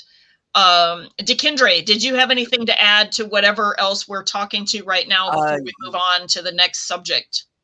Yeah, there was one other thing, because you mentioned, you brought up a minute ago the different, and I forgot to address it again. There's so much information we're going over. So another thing on the, Lisa was mentioning, or Calentariel was mentioning the kind of the way showers, the different, we're still working on how that'll be. But when you come into the clergy aspect, when you've progressed through the material, what one of the processes is that down the road, initially it'll probably be with myself and maybe the rest of the board. We're not sure yet. But once the spiritual side is fully up and running, it's not going to be an instant. It's not going to be, okay, I read, you know, I power read through all of the books, the core material that Dave mentioned, and I'm ready to do, you know, my I'm ready to just join the clergy side, and it's going to be, you know, okay, boom, great, here, you know, read this document, sign your name to it, boom, you're clergy, congrats. I see that too often, and it's not bad, again, but I see that in the neo-pagan community, in groups I'm involved with, where the process is just super almost instant. And yes, it's a great bragging right to be like, yo, my coven has 50 people and we have 40, you know, clergy trained people. That's great. Trained how? Right. What's their skill level? So what the idea down the way is, once we work on the terms, is when you cross over into the clergy side, it's going to come in as an initiate. You're going to be like, great, you've got the you know, core lore down. Now we're going to turn that into, you know, you're not even going to have to pick a path, a specialty right away. The first, say, year might be looking at working on abilities to meditate, working on, because I see that in the neo-pagan community where people will, rather than make themselves uncomfortable, they'll be like, I can't meditate. My mind won't stop. So I'm just not going to do that. The problem with that is if you don't have a solid foundation, your magic suffers. If you can't visualize, if you can't quiet your mind and think about things, you aren't going to be able to build a construct that you can then visualize on and see. So very much so in the initial process, the first year of the clergy side might be researching the different things, working on the foundations, working on the basics. That's why you might have a title that we call Wayshower. It's training to be able to eventually show others how to do things. But it's also going to be tailoring things to your specific skill set. There's a phrase that I really like that says that if you judge a fish on its ability to climb a tree, it's going to go through its life thinking it's a failure. And so very much is focusing on, okay, maybe it's not that you can't meditate. Maybe it's not, maybe it has to do with we aren't addressing the technique that will work for you. We see that in schools all the time where we have much of a different mindset of there are kinetic learners, there are visual learners, there are all of these different learning styles. And yet we tend to then turn right around and cookie test and be like, we're going to do all of our grading on written tests. I'm an individual that has test anxiety. That doesn't work for me. I fail miserably. At the same time, I have 100 and something IQ last time I did a test. If you ask me, hey, go outside and show me how to use this piece of equipment, I can run you through physically how to do it. But if you take a written test and be like, write down the steps on how to do this, I'm going to look like an incompetent idiot. So the spiritual side, part of it's not going to be an instant, all right, you came in, great, now you're a clergy. No, what we want to do is find out and fine-tune your skill sets. You see it in a lot of the fantasy fiction genres. Oftentimes, the individual, it's not the strongest wizards in fantasy fiction aren't the guys that can throw around the most power. Yeah, they can do great. But often, the one person that's only good at one spell, but they're a freaking master at that spell, is going to be able to obliterate far more people. So kind of fine-tuning what an individual's skill set is so that we can tailor the growth process to be the best version of yourself in the path that you eventually choose. And that's where a headway way shower, like I said, these are not set in stone terms, but a way shower will not be able to hold their own group right away. We don't want people going, oh, I joined the clergy, I can now just go teach everything. No, maybe a year and a half down the road type thing, when we have gone through steps, we've gone through processes, then when someone becomes like a headway shower, well, then they join a council. I want to have a council group, and each headway shower in their region can then be authorized to hold a group, to be able to guide others. This way we avoid mistakes that could be catastrophic. We make sure that by the time someone gets to, a headway shower way, that they aren't going to be like, okay, well, that's great that the board members teach this, but I'm going to teach you all this. We want there to be cohesion in the group, and we want to make sure that an individual is skilled enough to be able to demonstrate things correctly. So the whole concept of where the spirituality side is going is flexible in adapting to everyone's abilities, but rigid in the framework that needs to be followed in that process.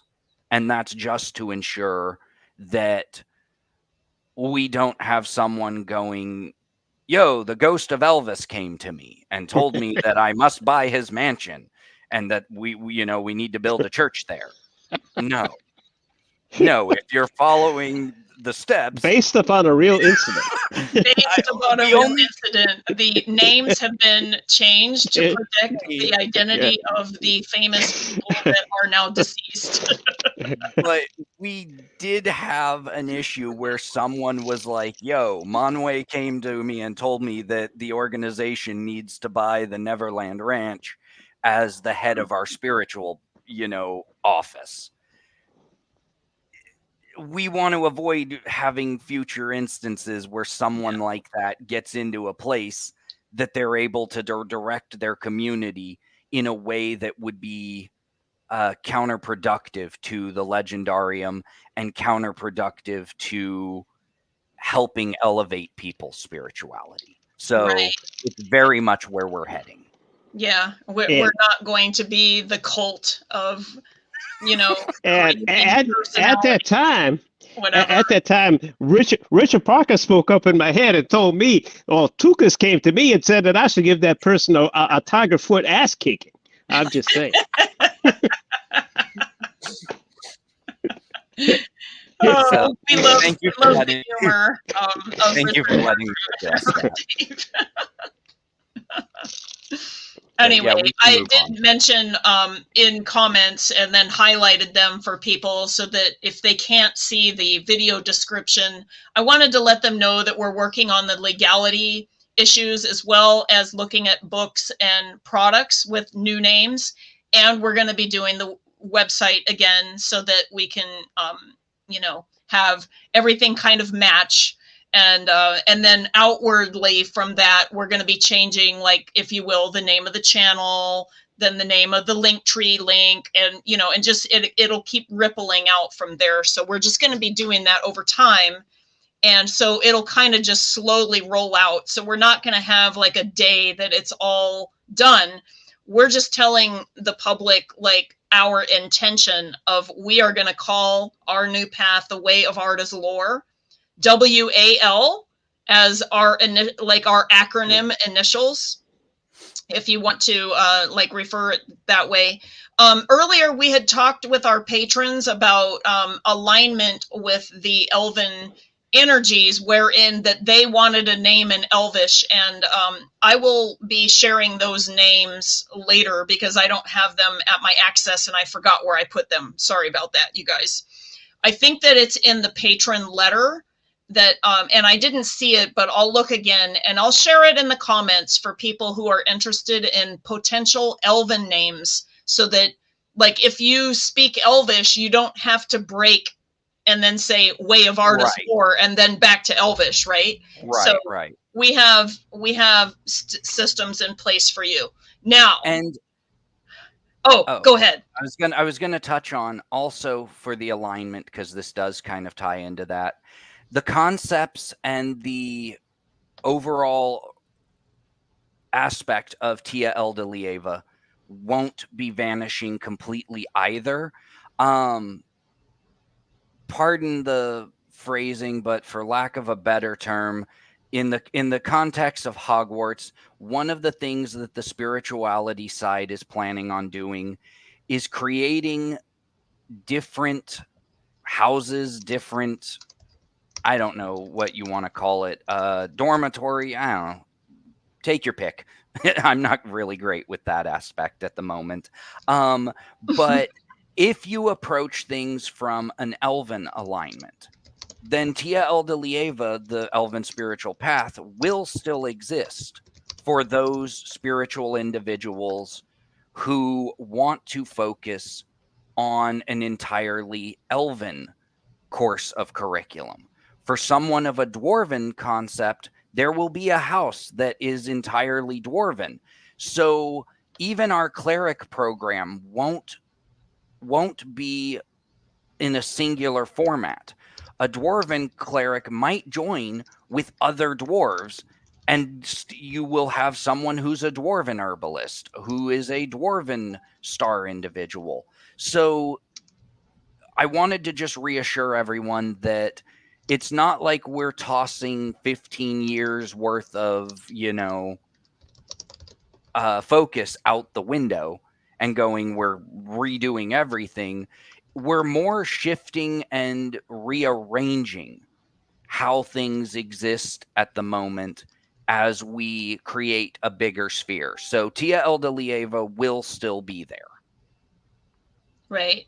Yeah, definitely. And it'll be like a subset, if you will.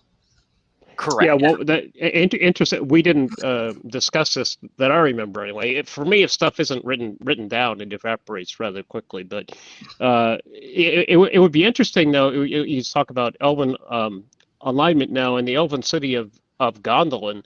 There were 12 different houses. Like House of the Golden Flower, House of the Fountain. Right. You could have different groups like that would specialize in different Actually things. calling our groups houses might be that. kind of cool. Yeah.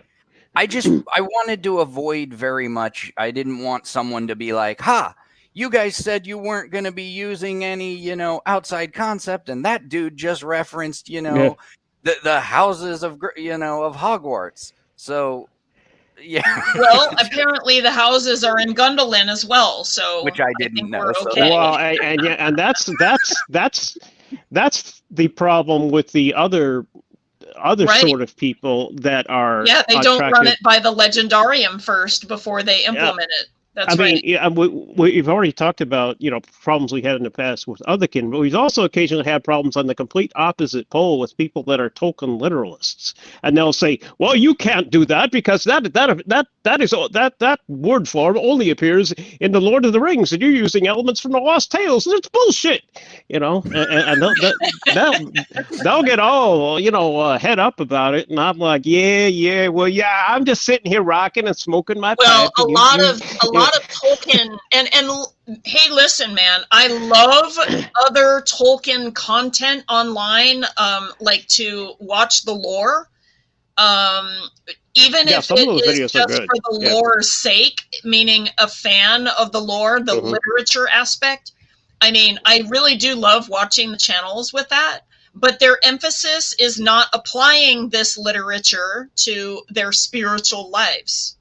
That is what we do. Yeah, my friend Luthien made a good sort of summation of that idea. What we're doing is just like you say, applying the concepts to our daily lives. What they do, they're like museum curators, and well, this artifact goes in this section, not in that section, you know. Right. Exactly. But they don't live it. We live it. So that's this ceremonial dagger was used in rituals to connect to the star goddess. Right. That's great. But now you put it in the wrong place. You know, now it sits behind glass and no one's using it for the purpose it was created for. Yeah. What's the point? Yeah, how interesting is that? So, guys, drum roll. Brrr. Okay. We have an announcement, and it's 2:06 p.m. here Pacific time / Arizona time. Our announcement is that Dr. Marcus Davidson is doing his update after 10 years of his original thesis that studied us back in 2014, where he became a doctorate in alternative religious studies, and he has become a professor at the Leiden University in religion. And Astrofel has a question. I'll get to this later. We'll talk like at the end of the stream, but I'm in the middle of an announcement right now. I'll get back to you. I wanted to tell you guys that he is doing an update after 10 years, and he interviewed all of us. Like, he interviewed me to get like the past all in order. Like, where have you been for the last 10 years since 2014 all the way to 2024? He had to catch up on our entire process with Kimber L coming in, helping us all create a nonprofit organization. Like, this was a surprise for us. Then the two people that were enthusiastic about the nonprofit ended up leaving the organization or asked to leave. Within a few months of each other. They a very short time, and we've had to recover from a lot of different things. And, we still have challenges, but like, we're at a kind of a dull roar right now. But the thing is that the name change actually came at the beginning of the year. And the reason for the beginning of the year is because we were just looking at all of these things that we had been through and realized we need a rebranding. Okay. Our patrons actually know a lot deeper reasons for the rebrand, but we really wanted to give the public, at this point, the wider community, kind of more of a heads up about why we were changing our brand, and we already did that. But now we get to do that for academia. Okay, we're going to be recorded as probably one of the first groups ever to do what we're doing. And what is really wonderful about that is that DeKindre had already undertaken, like, along with Dave and I, many changes to the bylaws in order to make them cult proof, amongst other things. Okay. Yeah. We are trying to simplify the structure so that it's not so complicated, because we realize complicated can mean that other people can slip their agenda in between the things that are complicated and make it look flowery and pretty, and then they get away with things that they otherwise shouldn't get away with. Okay. We're trying to eliminate all of that kind of like language manipulation and bring it back to the core of what it is that we do, which is integrating Tolkien's Legendarium to enhance our lives as individuals as well as our group. But individuals first, really.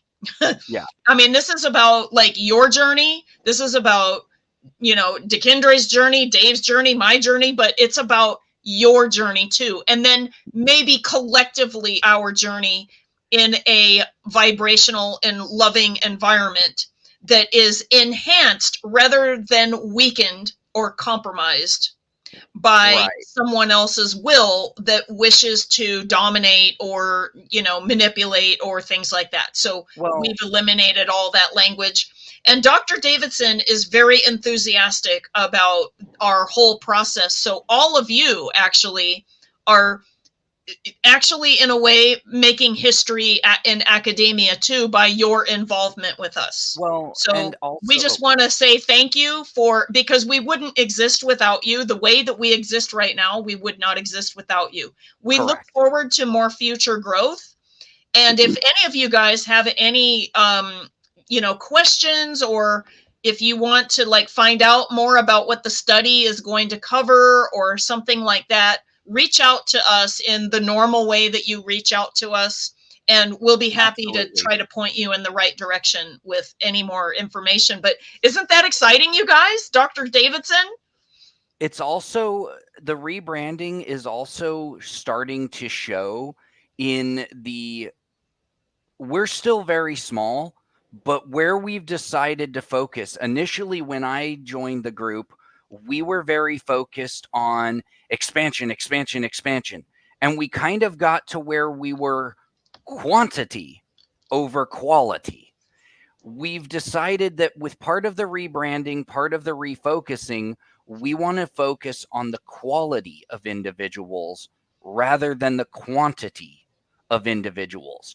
We can have 15,000 people, but if only 50 of them are contributing, only 50 of them are committed, then the other 15,000 are kind of irrelevant other than a bragging point. So the rebranding, and even on the spiritual side, as we've started our rebranding, I'm very fortunate to work with an individual who is, him and I are in the process of creating, he has 3 years of formal priesthood training. And so we're actually able to, we're starting to attract people like Dr. Marcus. We're starting to attract people who are academic and very talented in what they do, which is allowing us to start down directions that a year ago we couldn't have done. The individual with the priesthood training is actually adapting his stuff into creating devotional sort of meditative mantras that are based on Tolkien's work and are based on different Valar. And his whole process is literally taking each Valar, meditating, and striving to understand that thought form, understand that thing, and then be able to be like, okay, let's try creating this material. So we're going in, amazing directions. Yeah, But no, I'm very excited about him, and I'll tell you what, his writing is beautiful. Okay, so you guys are going to be like overjoyed when you see examples of this. And and then so it's really interesting, but we want to do the individuals. And I think one thing that's crucial of down the road, we want to expand the board, bring more people on, bring more ideas. I think one thing that works really well for all of us, and I can speak for Dave and the others because we all have this mindset, none of us wanted the positions we're in. None of us came into the group. I didn't come into the group going, yo, make me a board member. I want the prestige and the bragging right. I'm fine existing in the background half the time. But the reality was they came to me and they were like, hey, we're in a pinch. So very much besides that is focusing on an organization where all of you know that none of us are up here because we're, stoking our own egos. We're very much in service to the community and the individuals and the organization as a whole. Yeah, I mean, when I started this whole thing in 2005 on what was then a Yahoo group, which don't exist anymore except for as mailing lists, but Yahoo groups were a thing back in 2005, and it was called UTolk, United Tolkienists, and I had it open for a couple months and getting very strange people from my point of view coming in talking about demons and I don't know, I'm half demon, half angel sort of thing, and I didn't even know what they were talking about, so I just sort of passed it by. But then Lisa joined just like a few days after my birthday, I think, and then that's how we basically TE evolved from that relatively rapidly. Yeah, exactly. Exactly. So I did want to, I realize it's getting pretty late in the stream. Yeah. We've been going for more than 2 hours now, but we Much had so longer much than to talk planned. about. So, so we actually in a different area, not in the live stream, but we actually had a different question, and that would be for someone who is more in the area of Fae oriented, meaning that they align with the fairy beings more than they align with other, I guess, archetypes of Tolkien's legendarium. And so the thing is that I think that if we had enough, not only lore, because I do know that the Fae beings and then Faiarie, which we talked about already, is something that Tolkien talked about mostly in the Lost Tales 1. Maybe there is some other people that are involved in our path that want to, you know, embrace the fairy energies of Tolkien's legendarium, and you are certainly welcome to be in the path if that is your emphasis, meaning the Tolkien alignment with fairies. Okay, that is totally fine. We just didn't want like somebody bringing fairy lore in from other places to change us. Like that's the only problem that we have. We don't have a problem with people who resonate with Fae in like folklore or other sources, and then they're just curious about Tolkien's aspect of that, so that either they deepen their practice or what have you. So I did want to address that, like, to anybody, because, you know, I wonder how many people, like, even watching the replay might have a question about that. So I thought that I would answer my viewpoint. Dekindre, did you want to add a viewpoint because you actually studied with Morgan? I was going to say, we actually did a video where there is a concept in Tolkien's lore of fairy beings. They exist outside of Arda's normal dimension, and Dave can expand a little bit more. So there is a fairy beings, and they do kind of consider Arda their playground to come in, and they seem to be very playful, almost mischievous beings. Yeah, it actually says, yeah, they laugh at the world much, for they had nothing to do with its making. But the Eldar love the world with a deep and jealous love, and they're wistful in all their happiness for that very reason. So that's essentially it. Yeah.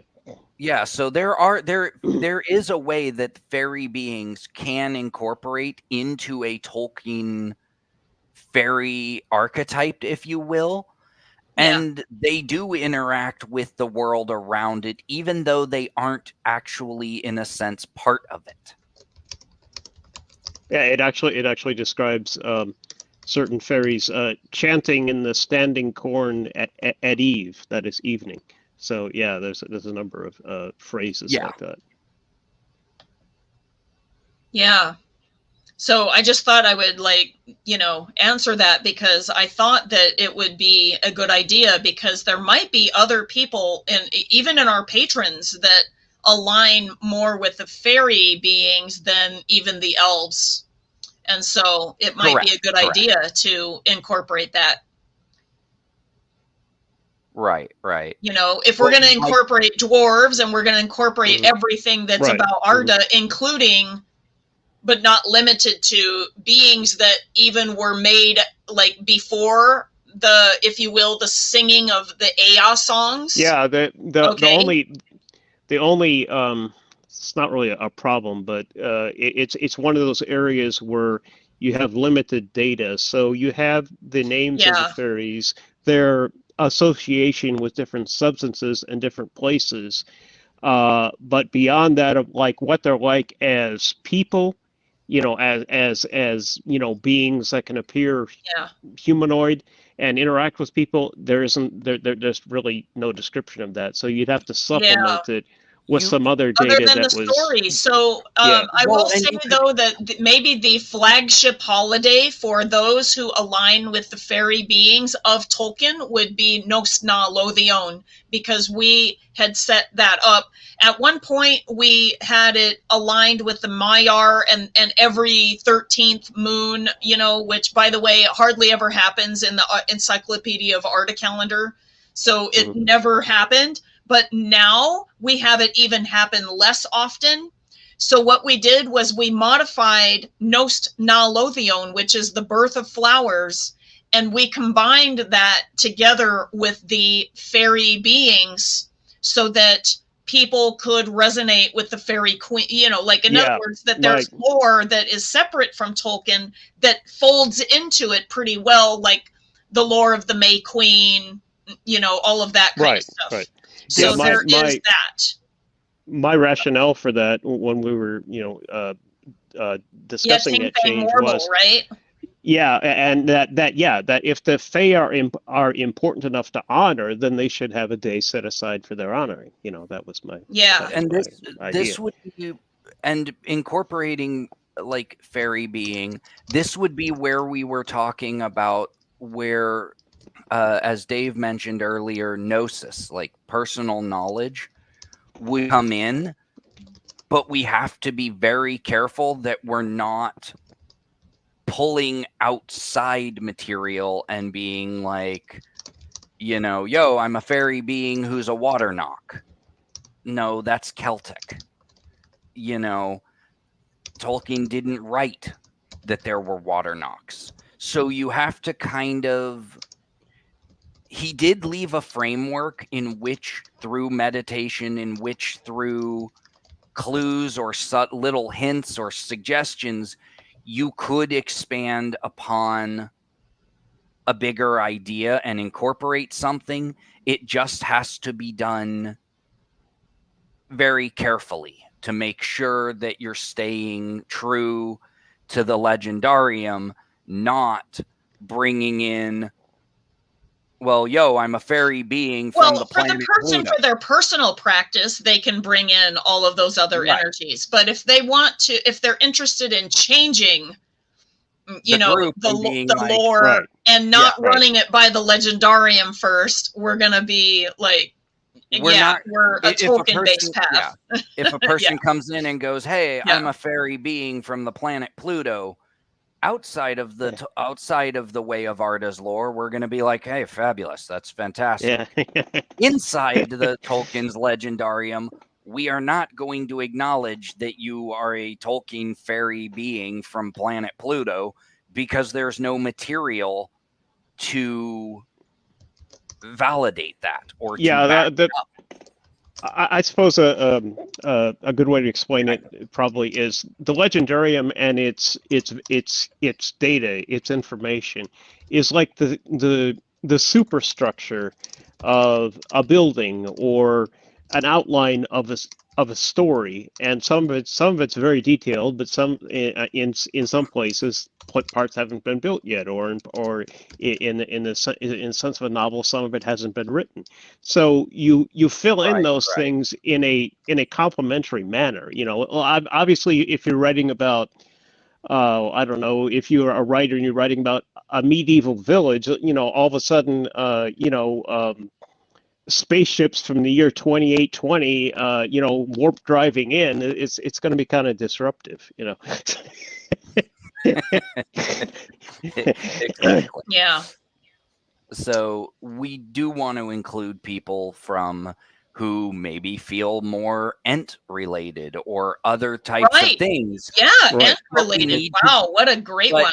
They even have Entish like as a language and all kinds of things that they could tap into. Wow. But like Dave said, we need to keep it within the framework. Right. And that's what doesn't happen a lot in a lot of the neo-pagan communities. And that's how you end up with, I have nothing against it, but it's how you end up with people believing that they are, you know, Harry Dresden from the, you know, book series, The Dresden Files.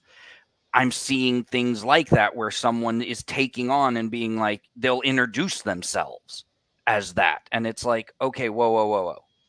That is a completely fictional book. The chance that you are the reincarnation or the physical entity of Dresden is next to nothing.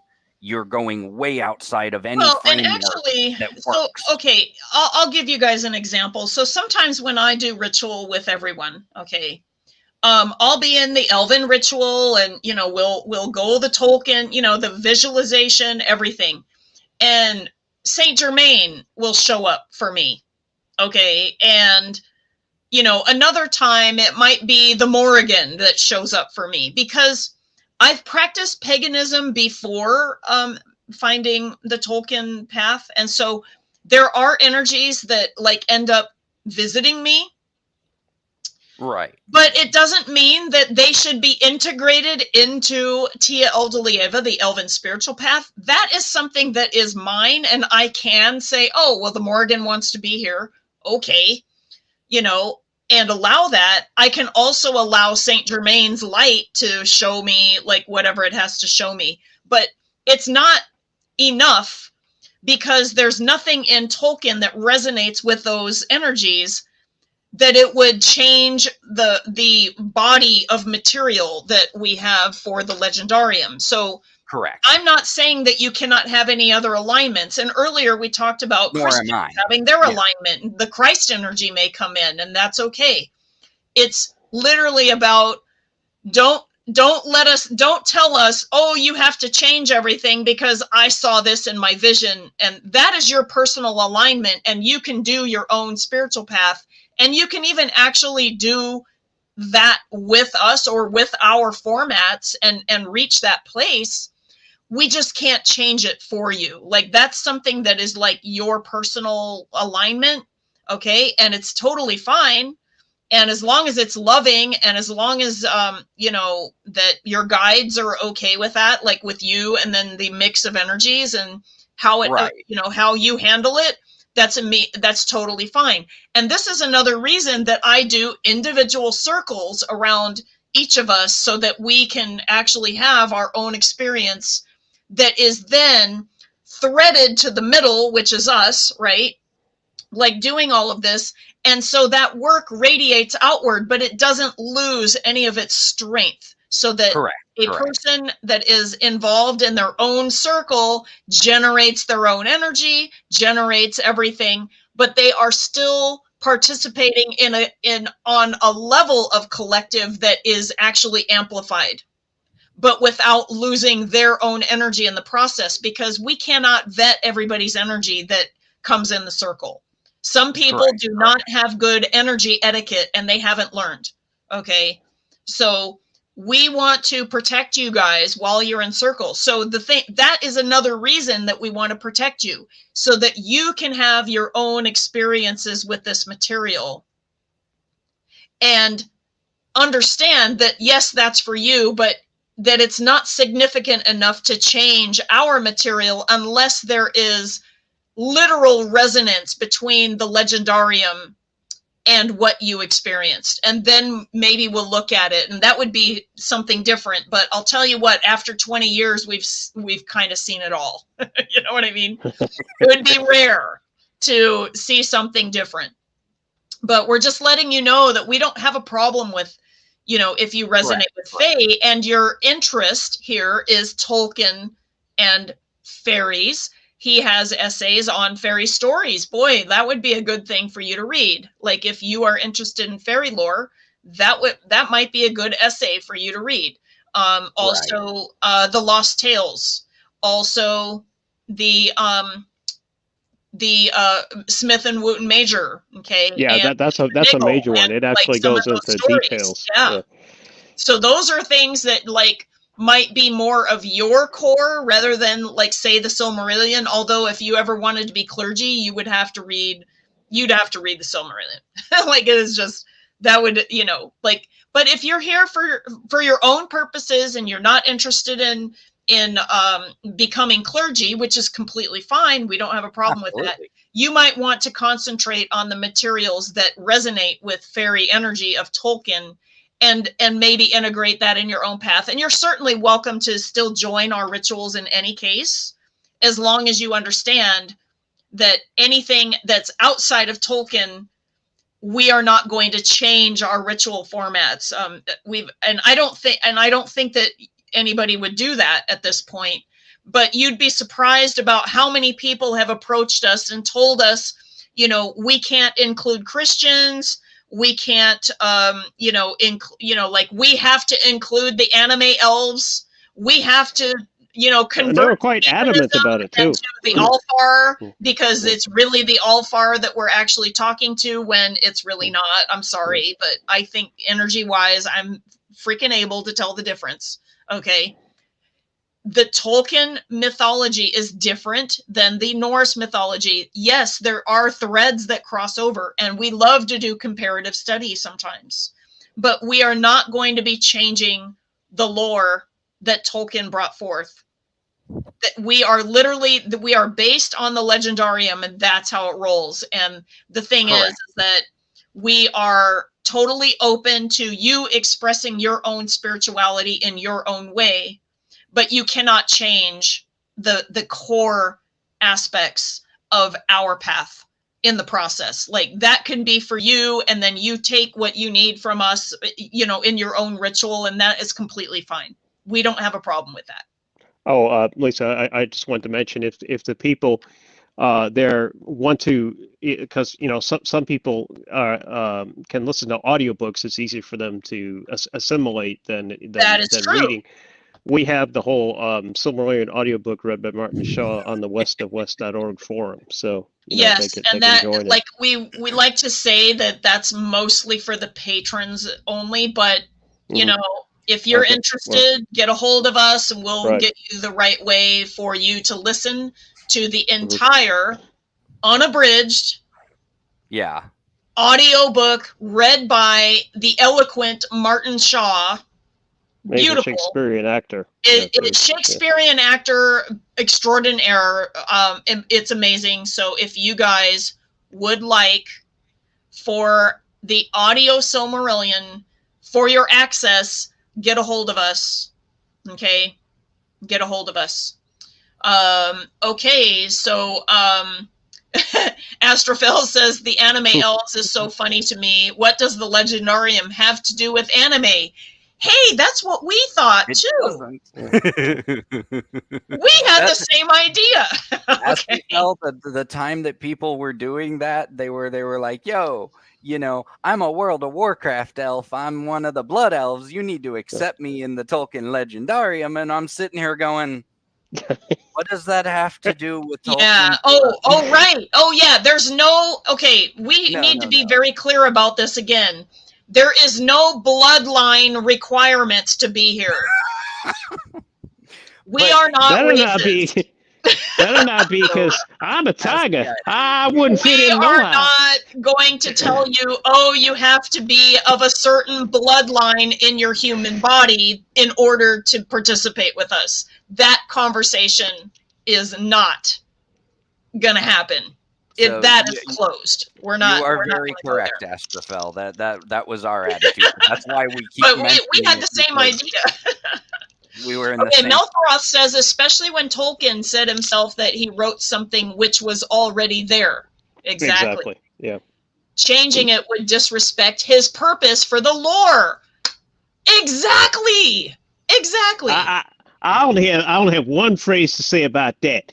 Rings of Prime. Or something. Yeah. We are very disappointed in the Tolkien estate selling out the reputation of their grandfather in order to make money, to be ruined by Amazon to make a honestly crappy fan fiction. Okay. Well, the Simon Tolkien dude was weeping and wailing in interviews about, I was always in my grandfather's shadow. I tried to write some books and nobody bought 1 billion of them like they did my grandfather. Damn it, Yeah, right. So Faith, who actually wanted you kicked out because you said you were Christian? Which group was that? Because I'm not aware of that actually. So I understand. And well said, Mel Faroth. That's awesome. And I totally understand that. I've been trying to like switch over to like Thrive Market for like my groceries and like buying books at, you know, like different places and stuff like that. It's not always possible because many people have, you know, independently published on Amazon. So that's the only way to get it. But, you know, it's just something to, Uncle Badger says it's taking a while, but I'm working my way through the Silmarillion. You need to get a hold of us so that you can get the audio Silmarillion because it will immensely help you and it sounds amazing. So make sure that you contact us and we'll get you the link to the forum where you can find this particular link. Okay, so that you can listen to the unabridged version. And it's we actually have it. I actually have it broken down by each chapter, so if people want to ask questions or comment or whatever, they can do that right in each chapter as it's read. Okay. Let's see the website for. But okay. Yeah. And it's is it still forum.westofwest.org? Pretty sure. Let me check. My computer wants. I'll double check it because I've already linked it. I think it is. Yeah.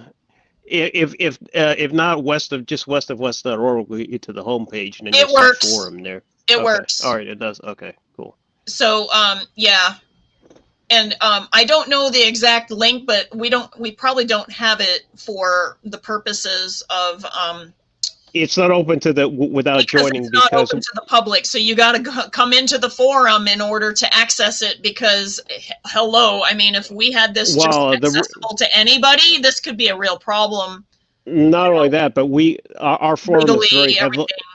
It's very heavily indexed. We only have maybe 500 members, of which only 3% are active. But because of that, it gets indexed very heavily, and because it has Tolkien content on it, so we can't have that type of stuff out in the clear, or the server farm where Luthien hosts it would just get bombarded with requests. You know, it'd be like a denial of service attack, basically. So. Okay. I need to remember to continue to read the Silmarillion and extended PDF. Habit making is not my forte, but I'm working on it. Astrophil. Contact.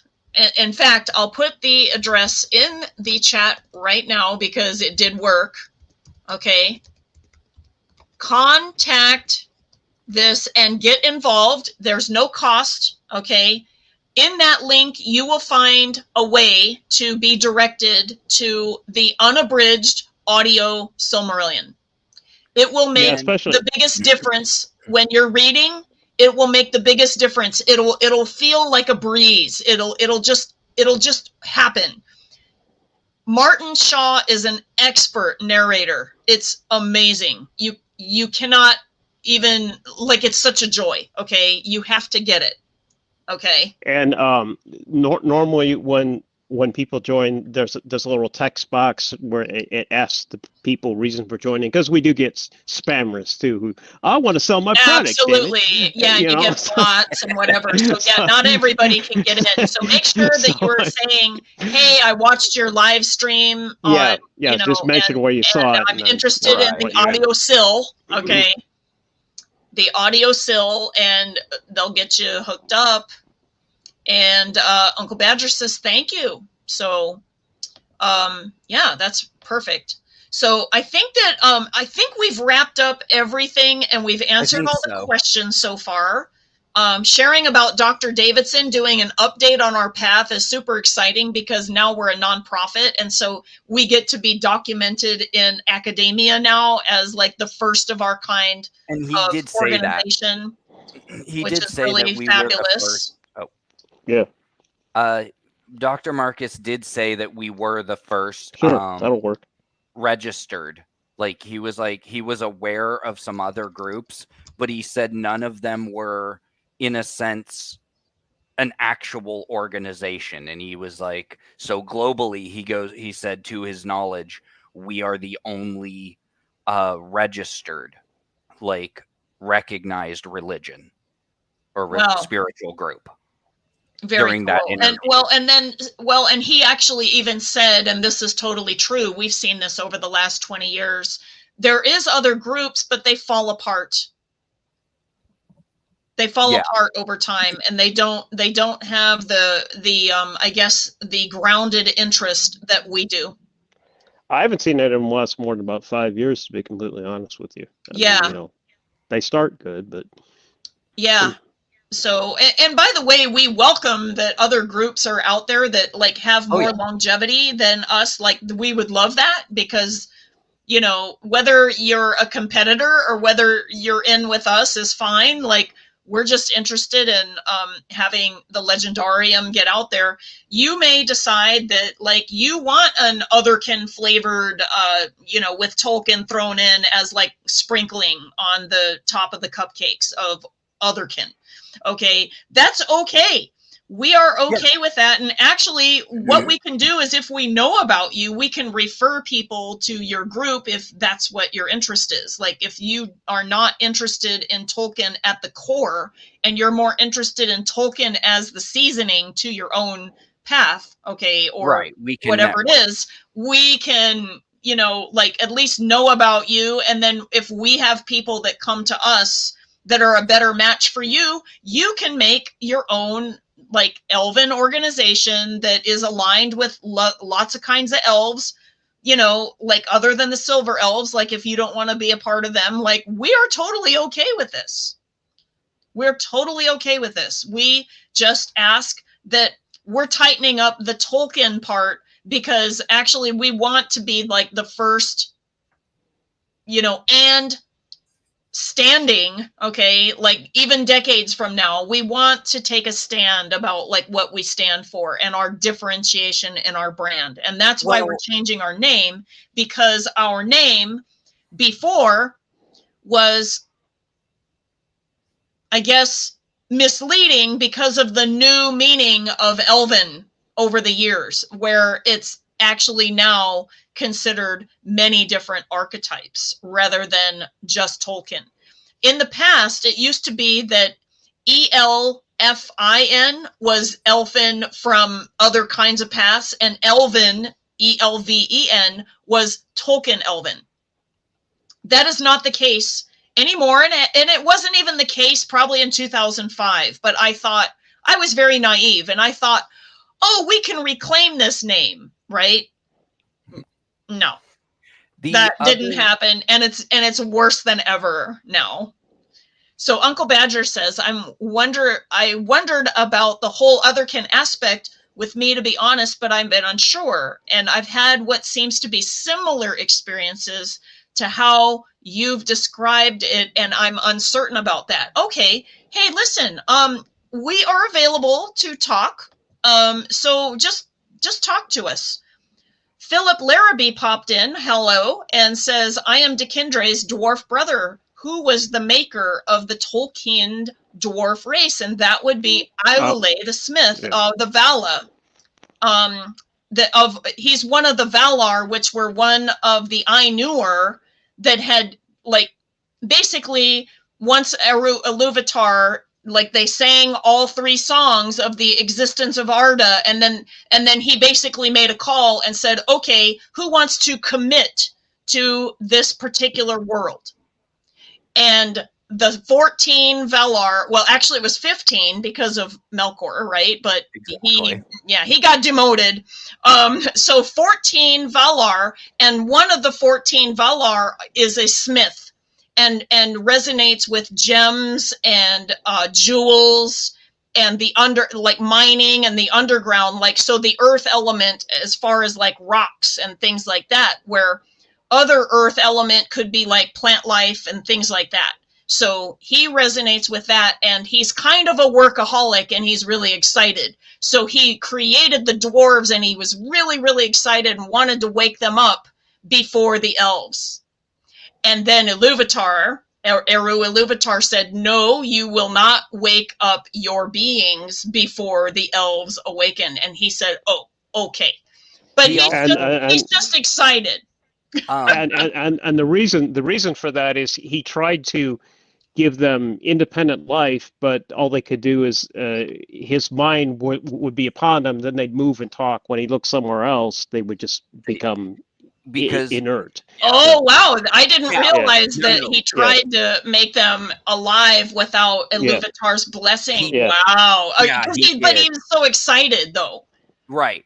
But but without the flame imperishable, the fire of creation, nothing could be brought to life. None of the Maiar and the Valar can create life of anything real. And when Iluvatar saw that, at first he actually was going to order their destruction because he considered them like an abomination. And then he realized that Alule wasn't trying to be arrogant. He wasn't trying to usurp, in a sense, any authority. And he was like, oh, he meant this from a place of like genuine purity. And so he granted them life, but they had to wake up after. There's a short chapter in the Silmarillion. It's called of Aule and Yavanna, who's his wife. But I mean, since I'm also a Battlestar Galactica fan, I've sometimes referred to other people who know what I'm talking about as the dwarves are like Aule Cylons to start with, you know, and then they got independent life. Oh, I love that. That like 2000 to 2012 or so, like that series Battlestar Galactica. That was fabulous.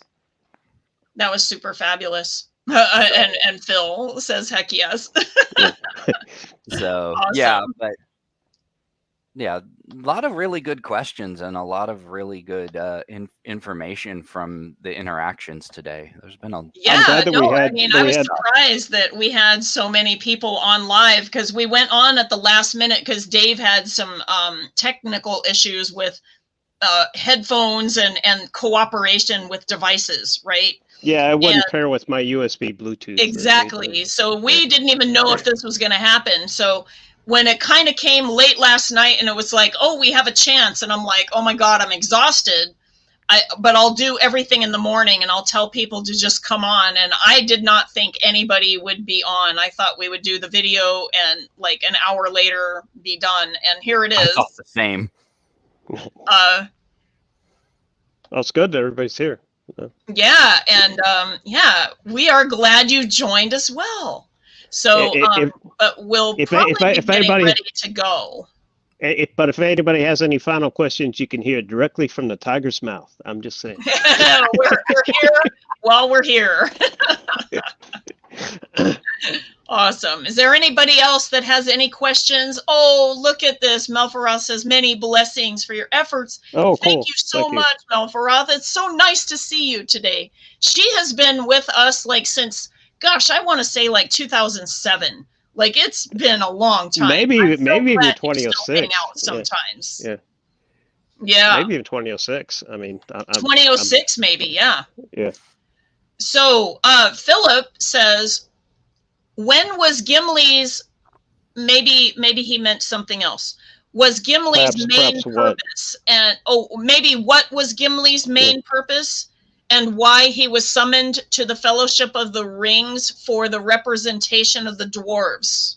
Okay, so yeah, that's more in the Lord of the Rings, like where, like, you know, a lot of our emphasis is like on the origin stories of like all of the dwarves. They weren't. Go ahead, Dave. You're the Loremaster.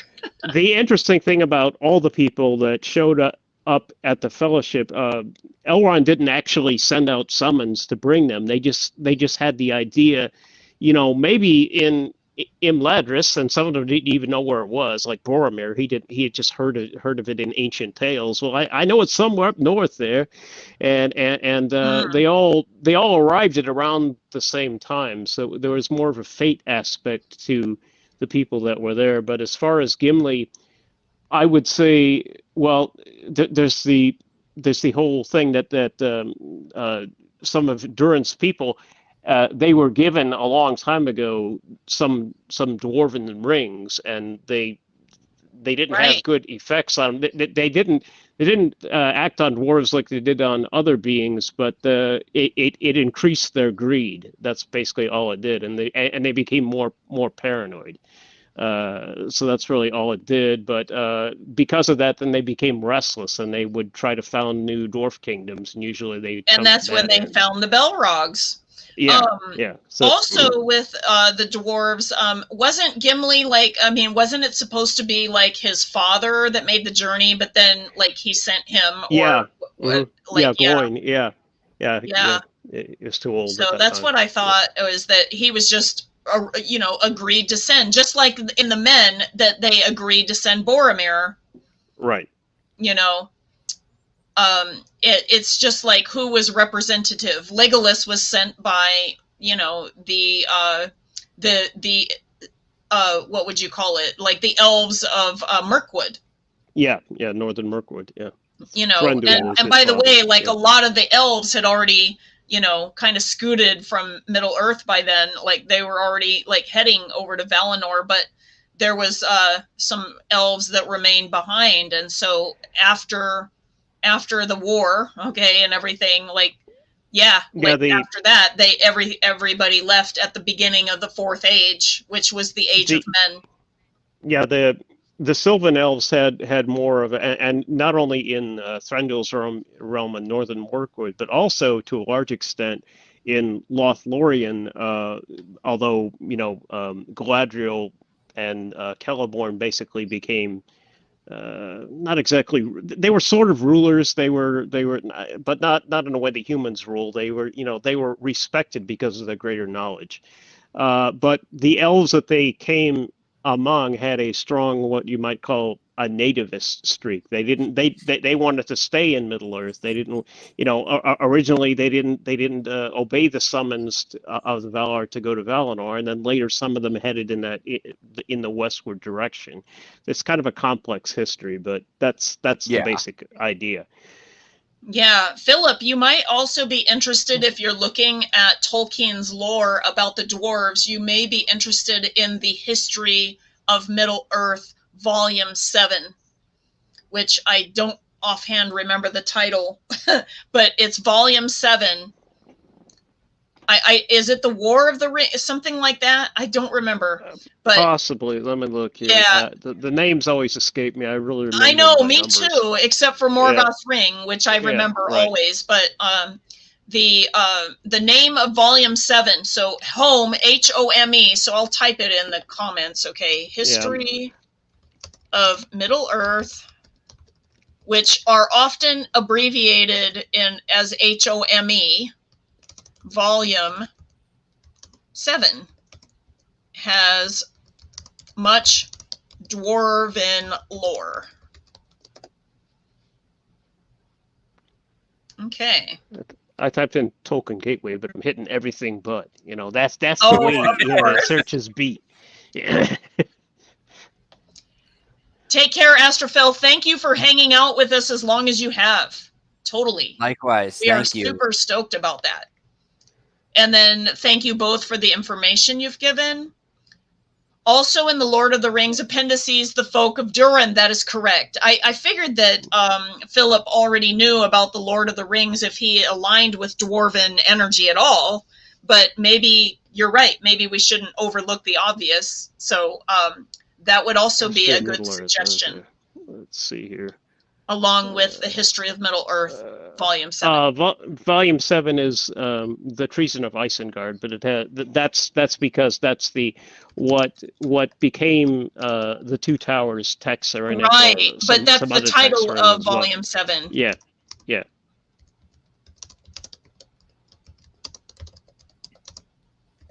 But okay. Oh yeah. So that'll be like, and I'm talking about his reference of everything. And by the way, if you guys are interested in PDFs of this, just, you know, contact that forum address or link tree, or just get a hold of us in however way you get a hold of us. And we'll get a copy to you.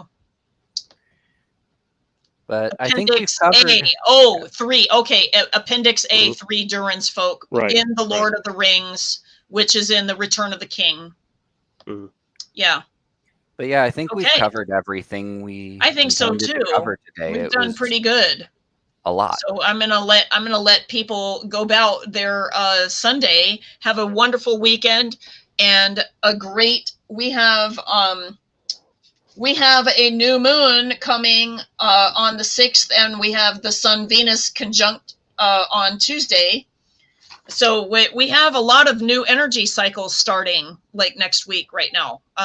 We've already went through tremendous cycles of newness during the spring, but we're in for a little bit more changes, and we're going to have a very busy season with a lot of Gemini planets. So get ready for the hopping, you know, everything. And, you know, Mars is in Aries right now, so it's going to be on like Donkey Kong for a little bit.